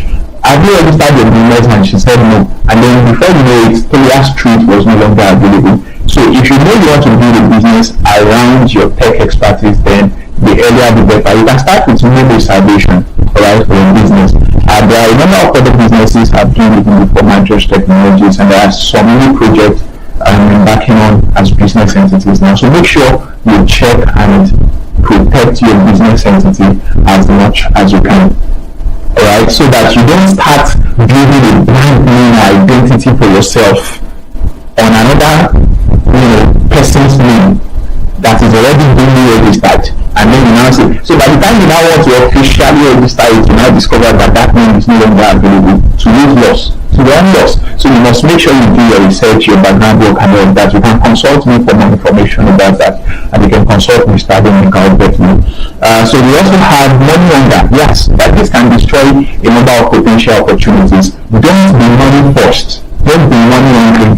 There are people who bring you offers that will be cheap, alright? So don't say that because that offer is actually cheap or small, you wouldn't take it. Take it if it's something you can manage and then you start, building from it, and before you know it, people will start recommending you for bigger opportunities. Then wanting to start big, yeah, it's good to start big, but you cannot. There is no crime in starting small and going big. Have that at the back of your mind. Start small, grow big. That's my personal orientation. I started Madras Technologies from a single shop. Today we operate from 6 different shops combined together as one. You can imagine it's more or less like an half of an entire complex, all right, that we are using right now. So we started from just one, and then we started expanding. Then we have other extensions we are working on even at the moment. So the pitfall of co-founding and early VC involvement, this can be a very risky game. All right, a business you have not tested, you are asking people to invest in it. In fact, nobody would even want to invest in it except somebody who is actually an illiterate in investments. All right, so if people don't invest in your business when you want to start, don't be disappointed. It's just normal. All right. So you must avoid the pitfall of co-founders. If you have co-founded businesses with people and it eventually fails, not because they are not good people, but because they have this. We at a point in time there is going to be a tendency of you falling apart in terms of the vision. Go and read the story of Steve Jobs of Apple Incorporated today. He was even fired from a business he co-started with Steve Wozniak. You can read the story online. All right, and so you don't be surprised. You can start a business and they will fire you from the business. All right, but you must do your own work, do your research. There is no crime in you taking a business, certificate program, and it's a professional certification program that will help you to own your skill in starting and managing your business. Then the business itself and its management. This is where I'm going to stop. All right, there are so many complexities to starting and managing business. Starting is a challenge on its own. Then managing that business to ensure that it doesn't die is another challenge, especially in this economically challenged Nigeria.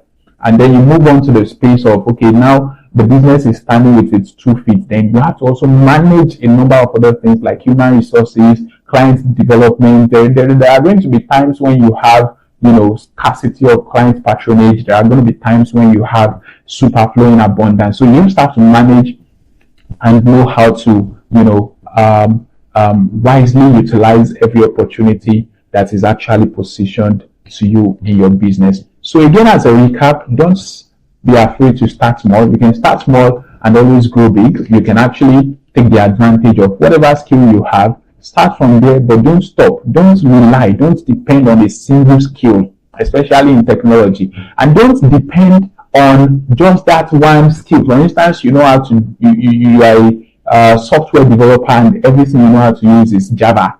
I mean, some days will come when Java will go out of, favor in the market space. You remember the days of COBOL, Pascal, Fortran, for those of you who did computer science. Nobody is talking about COBOL, Pascal, Fortran again anymore, except for universities where you still have to learn them theoretically. All right, so because they are no longer in use. So you have to make sure that you keep yourself up to date and keep learning. If you are going to stay in the tech space and really make fortune for yourself, you cannot sit on one skill. If you are not somebody like Geology who leverages on other people's skill, and there is no crime in that, all right? I also leverage on other people's skill. I don't have all the skills that Madras Technologies require, all right? There are times, that's why I have staff. That's why I have different experts in different fields. And I don't even teach all the courses, all right? There are courses I am so good at that I don't teach anymore because I don't have the luxury of that time. So it depends on you on how you want to manage it. And I can only wish you the very best in life. Thank you so much. Once again, I am Sheldon Solomon of Madras Technologies. God bless you. Thanks for watching. Wow, that was an amazing session. That was really, really beautiful, insightful, and eye-opening. Thank you so much. That was an amazing one. That was so amazing. Thank you once again. We are glad that you're on this program. We are glad to have you. Thank you once again. Let's put our heads together for our guest lecture. And we have an amazing guest lecturer with us who will be taking us in our guest lecture for today, in person of Esther Oyechi Abel. Now I'll be reading the profile for Esther Oyechi Abel, and I'd like us to pay rapt attention to know who our guest speaker is and what she'll be talking to us about. Esther Oyechi Abel is a master's candidate in AI in business at Arizona State University. with a Bachelor's in Tech in Information Technology First Class from the Federal University of Technology, Owerri.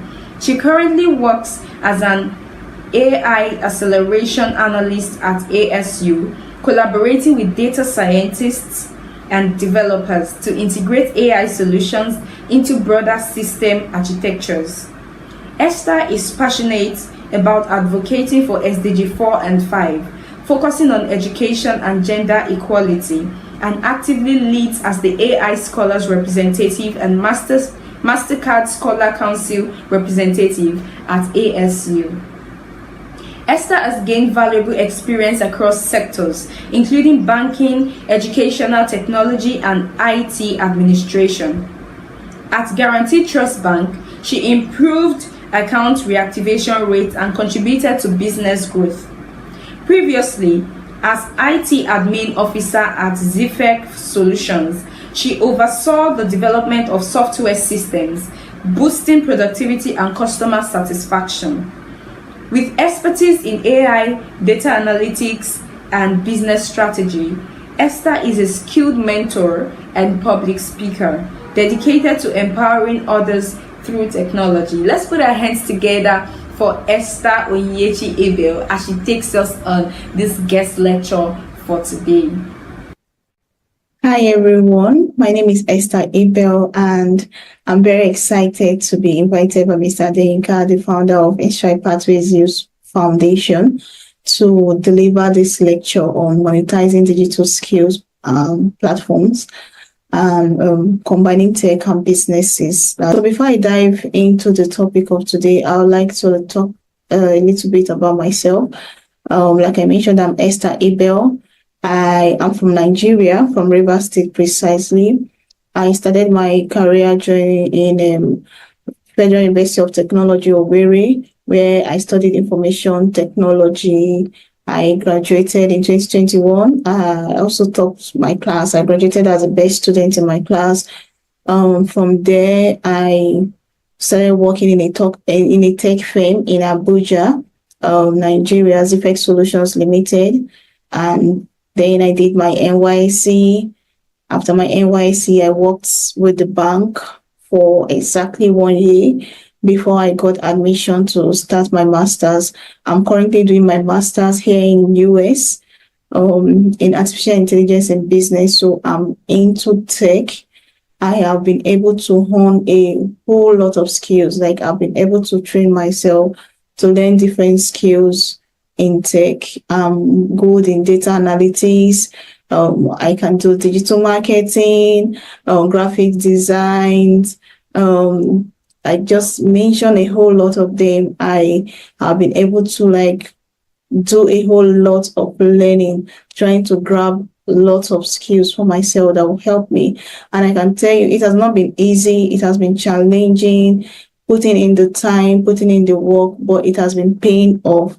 All the skills I've learned have been paying off in one way or the other. All the opportunities I've been getting, the jobs I've been getting, is as a result of the skills I've been able to learn all through these years. So, that's why I think he actually invited me to come speak to you guys.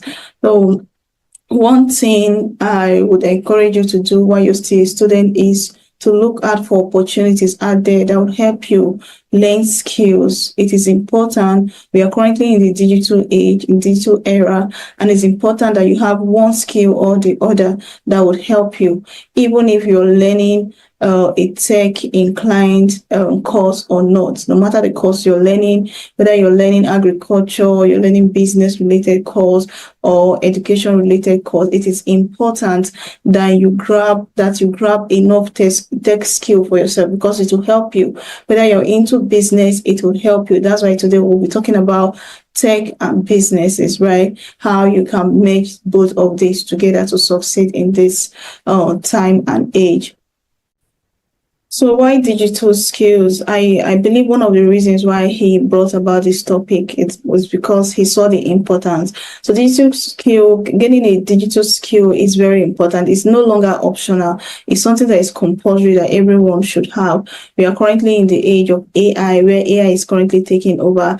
And if you're someone who does not believe in the importance of AI or the impact of AI, I bet you will be left behind, right? So the world is currently moving digital. The world is already digital, and digital skills are what are is the only thing that can give you so much opportunity, help you to innovate, and also help you to become someone that would be relevant in the global community, right? So it's important, like I mentioned earlier, that you learn get digital skill for yourself. You can also monetize these skills. So one other nice thing about digital skills is that you can become a boss on your own, and also you can work, if you decide to work for any organization or any firm, you can work for as many firms as possible. If you're a digital marketer, you can work for several firms at the same time. If you're a graphic designer, you can work for as many firms as you can carry, right? If you're into web development, you can be building websites for different organizations at the same time. So digital skill does not limit you based on your location or based on where you're found, right? You can work for both local and international organizations. So that is one nice thing, one very sweet thing about having digital. So I know a lot of people, most especially students, will believe that digital skills are for people that are learning tech courses, like software development courses, that are into information management or information technology. No. So right now, the learning digital skill is for everybody, no matter the course, your course of study. Let me just give you some examples. So digital skills are skills that you can actually do with any electronic device, be it your phone, be it your laptop, your desktop. As long as it's an electronic device, and you can use it to do something, it's a digital skill. That's why it's called digital, right? So something like as simple as typing on knowing how to type on your phone is a skill. You can monetize it. As simple as being able to manage a WhatsApp group is a skill. As simple as knowing how to do some graphic design with your phone. These are all skills that you can actually monetize if you would actually take some time to improve on them, right? So there are a whole lot of skills, like I mentioned, from graphic designs to the use of Microsoft Office, the use of Office Suite, to Canva, to coding, to content creation, digital marketing, social media management. These are all skills that you can get, and you'll be able to use it and sustain yourself in this age and time, right? So there are also some advanced skills like cloud computing, cybersecurity, database management. These are also, if you want to really go in deep into tech or digital skills, right, you can also advance to this other area. But if getting digital skill is something you just want to use for yourself and your business, then I would advise you go for skills like graphics, knowing how to do simple graphics, knowing how to do digital marketing, knowing how to develop content. These are important skills you should have for yourself if you want to be an entrepreneur. So it's going to help you a lot. It's going to help you save a whole lot of money. So on the global scale, there are some skills that are required that if you gain right now, you'll be sought after by several organizations out there. Some skills like cloud computing, artificial intelligence, like AI is top notch. Right, you have data science and data analytics, cybersecurity. These are skills that are needed in the global market. So there are also other skills, simple skills in Nigeria that you could also develop for yourself, like digital marketing, UI UX design, content creation, e-commerce management. So you could develop these skills and use it for yourself. So one very important thing, one thing I love about digital skills is that you can learn it no matter your age, no matter your location, you can learn these skills, right? I remember when I did my training with Tech for Dev, Women Textile Fellowship, there were married women, like advanced women that were in my class. So no matter your age, no matter your location, you can actually start learning these skills now, regardless of your background, regardless of your course of study, or even if you're a recent graduate or you're a business owner, you can start today. And then the only thing that is needed is your ability to devote some time to it and then be persistent about it. So one advice I will always give to anyone who is looking to gain a tech skill or a digital skill is, do not go into it because you want money, because you want to make money from it. No, do not go into it with that mindset. Go into it, learn it because you love it. Go for it because of your passion, right? And something else I will also advise you is, don't start learning a particular skill just because it's a trend, it's something that is trending, or you saw your friend learning it, or someone close to you is actually doing that particular skill. No. So go for it because it's what you actually love. So I'm going to tell you some of the ways you can build up your skills. That's if you don't have a digital skill, and then how to master your skill if you already have a digital skill that you have been doing. So here's how to start, right? So you have to identify what you enjoy doing. Let's say you're someone who loves calculations, you love mathematics, statistics. I'd advise you go for skills like data analytics, data science, AI. Those skills will fit you. If you're someone who loves graphics, you like design, you love colors, then you should go for graphics design or UI UX design. If you're someone who loves coding, you love sitting down on your system for a long time, just writing code, thinking about different things, coming up with different ideas, then you can go for software development, you can go for cloud computing, you can go for cyber security. Like, there are several digital skills out there. So what you have to do, think about what you love doing, then go online and make some research. Do some research about the different skills and see where you can fall into. So like I said earlier, don't start learning a skill just because you see that other people are learning it. Do something you love, because it's going to get challenging at a point. And if it's not something you love, you would just fall out of track. So make sure you go for something you have passion for. So after you discover the particular skill you want to learn, you can then search for the platform that would help you learn these skills. Now, there are several platforms out there. There are paid platforms, there are free platforms, there are boot camps and fellowships, right? So for paid platforms, like Coursera will give you like 75% discount, financial aid. If you apply for the financial aid, there you can get these skills and also get like a professional certification to back up your skill.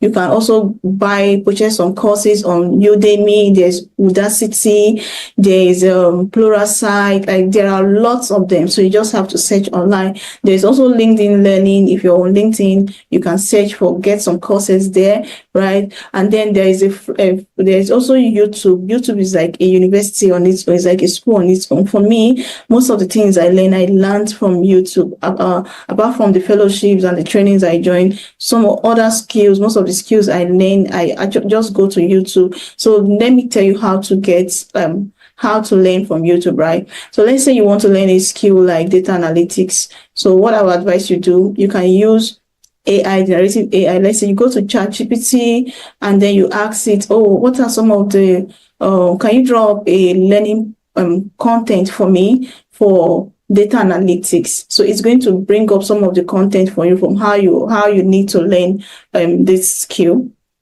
So you get those contents, just write it down somewhere, then take them one by one, go to YouTube and search. You'll see videos on this content, on those table of content, and the table of content that ChatGPT has already given you. So we just search for different videos on the, like there are lots of videos. People already made videos, right? Search for the videos, download them, and then devote your time to learning it. And something else is, whenever you want to start learning a skill, give yourself a particular deadline. Don't just start learning. No. So set like a deadline for yourself. Like, I'm going to learn this skill for 1 month to 6 months. At the end of 6 months, I know I will be done. I'm going to devote to some amount of time each day or each week to actually learn this skill. Because if you don't do it like that, you don't time yourself, if you don't set it as a priority, you end up at the end of the year, you might end up not learning anything at all. So that's if you're learning on your own. But then there's another way. You can actually go through boot camps or fellowships. Now, there are lots of fellowships, there are lots of free boot camps coming up this period. I'd advise you go to platforms like LinkedIn or go to Twitter. You see a whole lot of them, right? So you search for this fellowship and then you join them. So one thing about joining for fellowships and bootcamp is that you get to meet a community of people that are learning the same skills with you, and then you also get to meet like people that monitor your growth, right? So if that is something that works for you, I'd advise you look out for that avenue and you also try it out, right? But it is important that before the end of this year, you get a digital skill that you'll be proud of, something that you can use for yourself, for your business, or you can also monetize, right? So try as much as possible to look out for any of these platforms, either paid platform or YouTube or boot camps and fellowships. Start learning. You can start learning as soon as possible. So you can start small, explore your passion, build your skills around what you love. Let it be something you have passion for. And then once you gain confidence, you can then start looking for avenues to monetize your skills through different platforms. Now, we're going to look at some of the platforms. What are some of the platforms you can actually monetize your skills? There are several platforms out there actually that you can monetize your skills. There are freelancing platforms like Fiverr, Upwork, Doctor. You can just create accounts and then put up some of the things you're good at. You can get both local and international clients, organizations that will reach out to you. You can also use your social media. For me, social media is very important to me. If you go to my social media platform, I post only relevant things. I don't post things that, I just make your social media your brand, sell yourself, sell your skills, sell what you're good at. So people will reach out to you. There are a lot of people out there that they got their opportunity, they got their dream job through their social media, someone reaching out to them as a result of the type of content they put out. There are so many people that have reached out to me just because they went through my profile. There's an organization I'm currently working with. The founder reached out to me through LinkedIn because he said, he loves what I do. He feels like I'm a great fit for his organization, right? So that should be like a way, your social media should be a place where you build your personal brand. If you're into any kind of skill, you're into business, you're into tech, whatever you're into, make sure that people know that this is what you're into through your social media. Don't just post irrelevant things. And remember that the internet never forgets, and whatever you put out there remains out there. So be conscious of whatever content you actually throw out on your social media, and also ensure that you let people around you know what you're into. There are a lot of people that want to refer you just because they know that, you're good at this particular skill. So while you're learning your WhatsApp status, you can put up content. If you're learning graphics, like do some graphics, share on your status so people know that, this is what you're learning. And if there's an opportunity, if there's anything, they see an opportunity, you'll be like the first person to come to their mind. So that's how you build yourself. So there are other tools that you can also use for monetization, right? Or your YouTube. If you're someone who is into content, you learn content creation and social media management. You can manage social media platforms for people. You can also be like a boss on your own, where you create content for yourself, and then you promote it out there. You can also decide to look out for organizations that you can work for. Let's say you go into software development, data analytics, cloud computing. There are different sites we work remotely, like different sites that you can actually search for jobs, and you will get a very good pay. But my advice, once again, is don't start learning a digital skill just because you heard, oh, there's money in this particular skill. Go for it with passion, and ensure that you take time, devote time to learn this skill, right? Be good in it. Now, the market is vast. And then there are also a whole lot of people who are coming in every day into the space. So you have to make sure that you stand out. So while you're learning this skill, also ensure you're building your portfolio. So when you do your project, put it up on your portfolio, store it there, because some of the organizations you might want to work with, or people that will want reach out to you might ask to see your portfolio, to see something you've done. So while you're learning, build up your portfolio also. While you're building up your social media, you're building up your portfolio, and also at the same time setting up your CV, aligning it to the skills that you are gaining. So these are very important things that you should be doing. Don't just say you're a student and wait until when you graduate. No, while you're staying in school, if there's one thing I would like, if I were to go back to my undergraduate days, something I would want to do again is learn skills that will be relevant. I remember while we were staying in school, I had some of these coursemen during our 200 level. We had the opportunity to go for a 4 months internship, and some of us, we just went home, did something that wasn't really relevant but then there were others that went and they did some trainings, they got some skills in some organizations.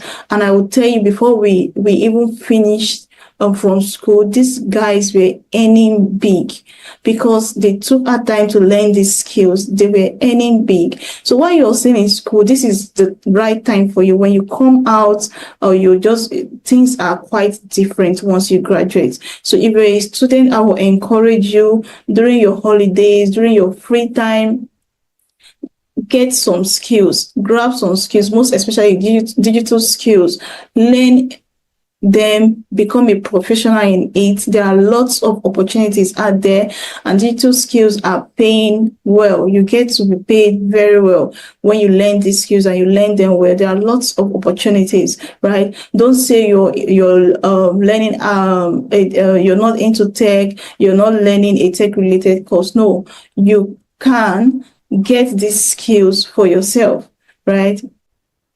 So let's talk about combining digital skills and business. Now, there is no business that can exist without leveraging technology, except the business doesn't want to go far. So even if you're an entrepreneur, you would need tech to survive. Let's say you own a fashion business, right? You're a fashion designer.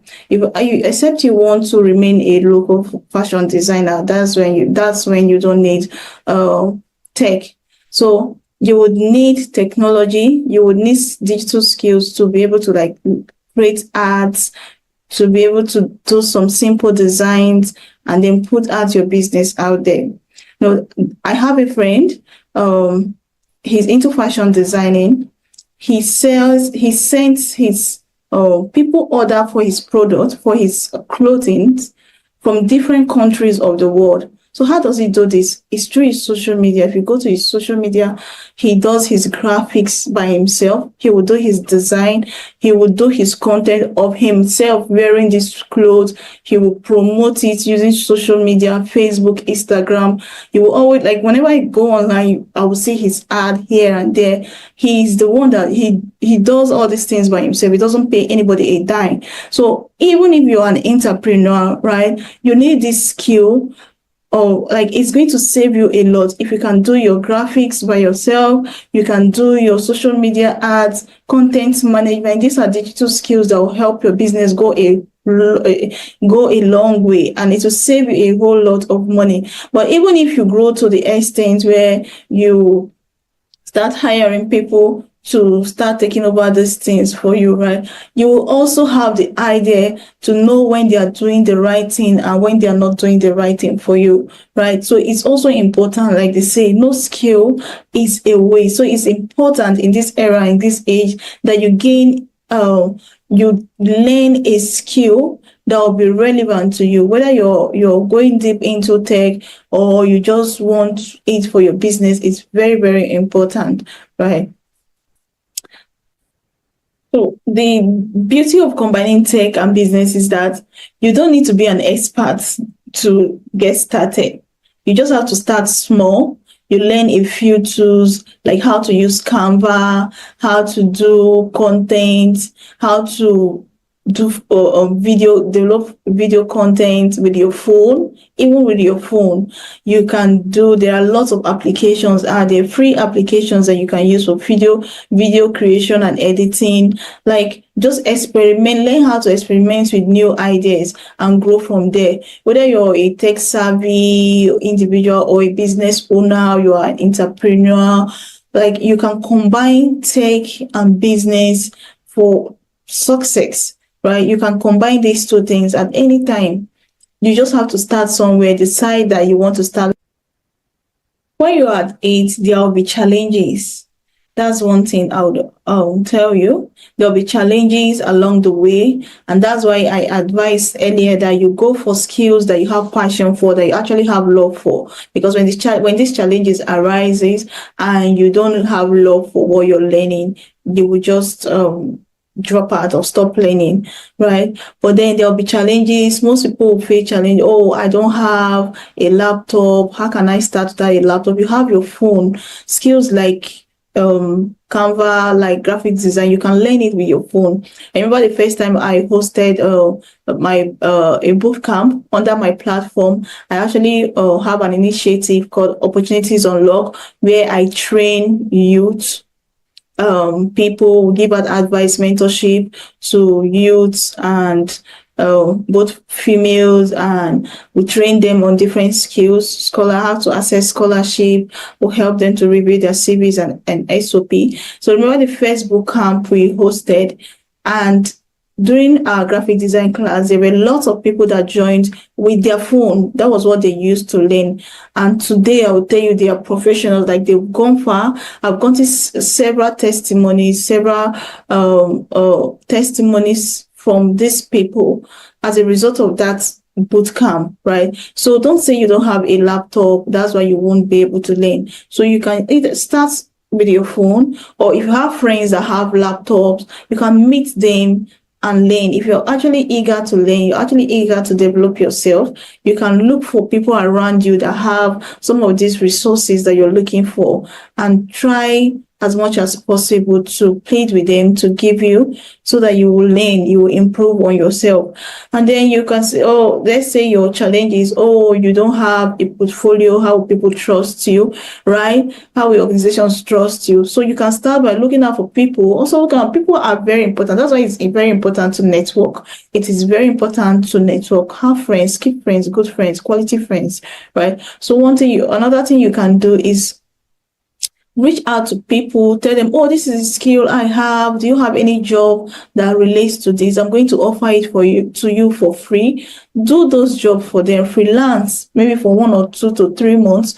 Look for organizations, look for people that you can freelance for. So while you're doing that, you're still improving on your skills. While you're building your portfolio, you're building your portfolio, right? So look for people around you that you can do some freelancing work for. You can also reach out to some organizations on LinkedIn or any social media platform and tell them, oh, I've learned so and so skill.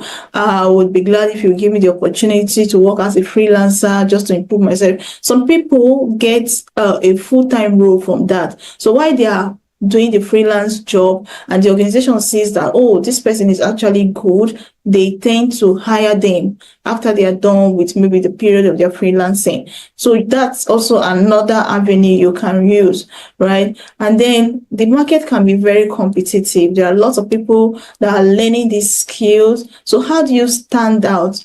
it's by constant improvement. You don't have to stop learning. There's no time to stop learning. Even me, I've been in this field for quite some time now.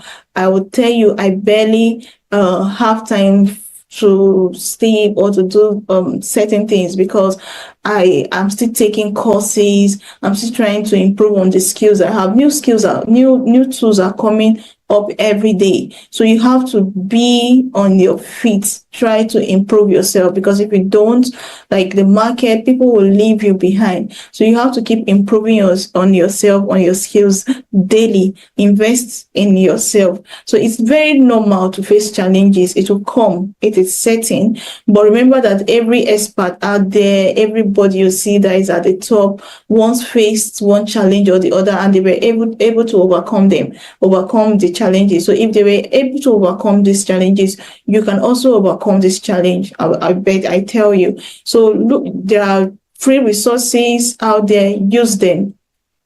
Collaborate for people to collaborate with. Look for communities to join. You're into data, in the data field, you're into web development field, you're into graphic design. There are different communities out there. Look for those communities. Those communities will help you know the latest trend. It will help you see people you can work with. It can also provide you with opportunities. So go out there, look for these communities and join them. Also remember to be focused on your skills. Like I mentioned also earlier, give yourself deadlines. Whatever you're learning, make sure there is a time frame you've assigned to it, so you don't end up at the end of the year and you won't end up learning anything, right? So also celebrate your small wins. Make sure that on your social media, you talk about your skills, you post them, you let people know what you're into. These are the ways you can actually stand out in the tech field. So today I would encourage you to identify a digital skill. If you haven't, identify a digital skill that excites you, one that you have passion for, one that you have love for, and then start learning it. Learn it consistently and practice while you learn. Practice it while you're still learning. Also exploit different platforms to learn these skills. When you learn, look for ways to monetize it. Don't just learn it and keep it by the side. No, after learning and you know you're confident and you know you're good in it, look for different ways to monetize it. You can reach out to people, reach out to organizations, or start up something for yourself. Develop an entrepreneurial spirit. Start doing something for yourself, right? These skills, if you're into digital marketing, you can start up a brand for yourself and then you start advertising. There are different organizations there that are looking for people to manage their platforms. Reach out to those organizations and be a boss on your own, right? If you're into graphic design, look for people you can do simple graphics, complex graphics for. Start doing that. If you also want to go and get advanced in this digital phase, you can also learn other skills like the software development, cloud computing, cybersecurity. Just learn these skills. Make sure you get a skill that will be able to help you while you're still a student. Is important, right? Even if you're a recent graduate, get something, get a skill that can help you stand out. So I'll encourage you to take this step today. Thank you so much to Mr. Adeyinka for inviting me. Thank you for everyone who has been listening to me. I look forward to seeing your success. I look forward to seeing your growth. I pray that the Lord will help you to learn and also monetize your skill, right? All right, so my name is Esther Abel. Once again, you can follow me on social media.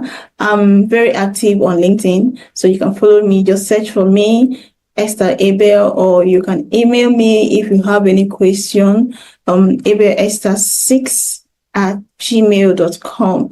Thank you for having me. Bye.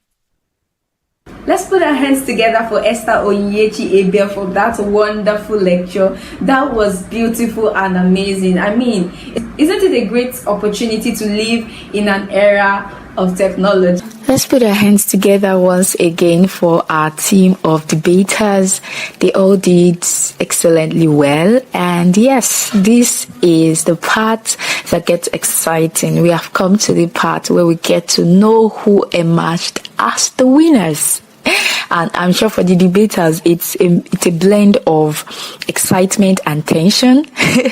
So without further ado, I would like to welcome Miss Winnie David, who is one of our panelists, and she's going to be representing the entire body of the panel of judges. She'll be giving us the feedbacks from the debate, and she'll be announcing the winner to us. So I would like to inform the debaters to please seize the opportunity to learn from the feedbacks that are given to improve themselves and to hope for the best. Thank you very much. Let's put our hands together as we welcome Ms. Winnie David to give us the feedback. Hi everyone, my name is Winnie David, as earlier introduced, and I'm part of the judges for this great competition. I'm happy to be the one to announce the winners of this competition. But before I do that, I just want to recognize the effort of everyone. Thank you to all the departments that participated in this debate. You guys did very well. Your representatives were outstanding. They did a great job with their research. But for every competition, there is always going to be a winner. And with the judges, we looked out for appearance and composure of debaters. We also looked out for the quality of environment and the video. We looked out for accuracy of references and statistics that were used by the debaters. And finally, we looked out for the organization of points that were made by these debaters. You guys did a very great job. However, we have 3 departments that were outstanding. The 3rd position came out with 65 points. These guys are good, and I'm proud of you guys. And the 3rd position goes to the Demography and Social Statistics Department. I'm really proud of you guys. Congratulations. You guys did your best. Congratulations to you guys. A round of applause to them. And the 2nd position, these guys were also good. It was a very tight and a great competition, I must tell you. The 2nd position came out with 72 points. They were very good, as I said before, very, very good. And I'm happy to mention that the departments of Medical Rehabilitation came out 2nd position. Congratulations to you guys. Great job. Very great job to you guys. Finally, to the 1st position, they came out with 75 points. A lot of effort were actually put into this, and I appreciate your effort. We all appreciate your effort. And I'm happy to announce that the 1st position with 75 points goes to the department. You guys are not clapping. The Department of Microbiology. Thank you guys. Thank you so much. You guys did very well, and congratulations to you guys. I'm super proud of you. Congratulations. It's well deserved. Congratulations again. All right, I want to say a very big thank you to all of the debaters who made themselves available here today. Thank you for putting in the work. Thank you for the time, the efforts that has gone into this. Thank you for representing your department well. And a very big thank you to our panel of judges. Thank you for helping out with judging who emerged as the winners. A very big congratulations to the winners of this interdepartmental debate as well. You all did great. Thank you very much, and see you next time. Bye.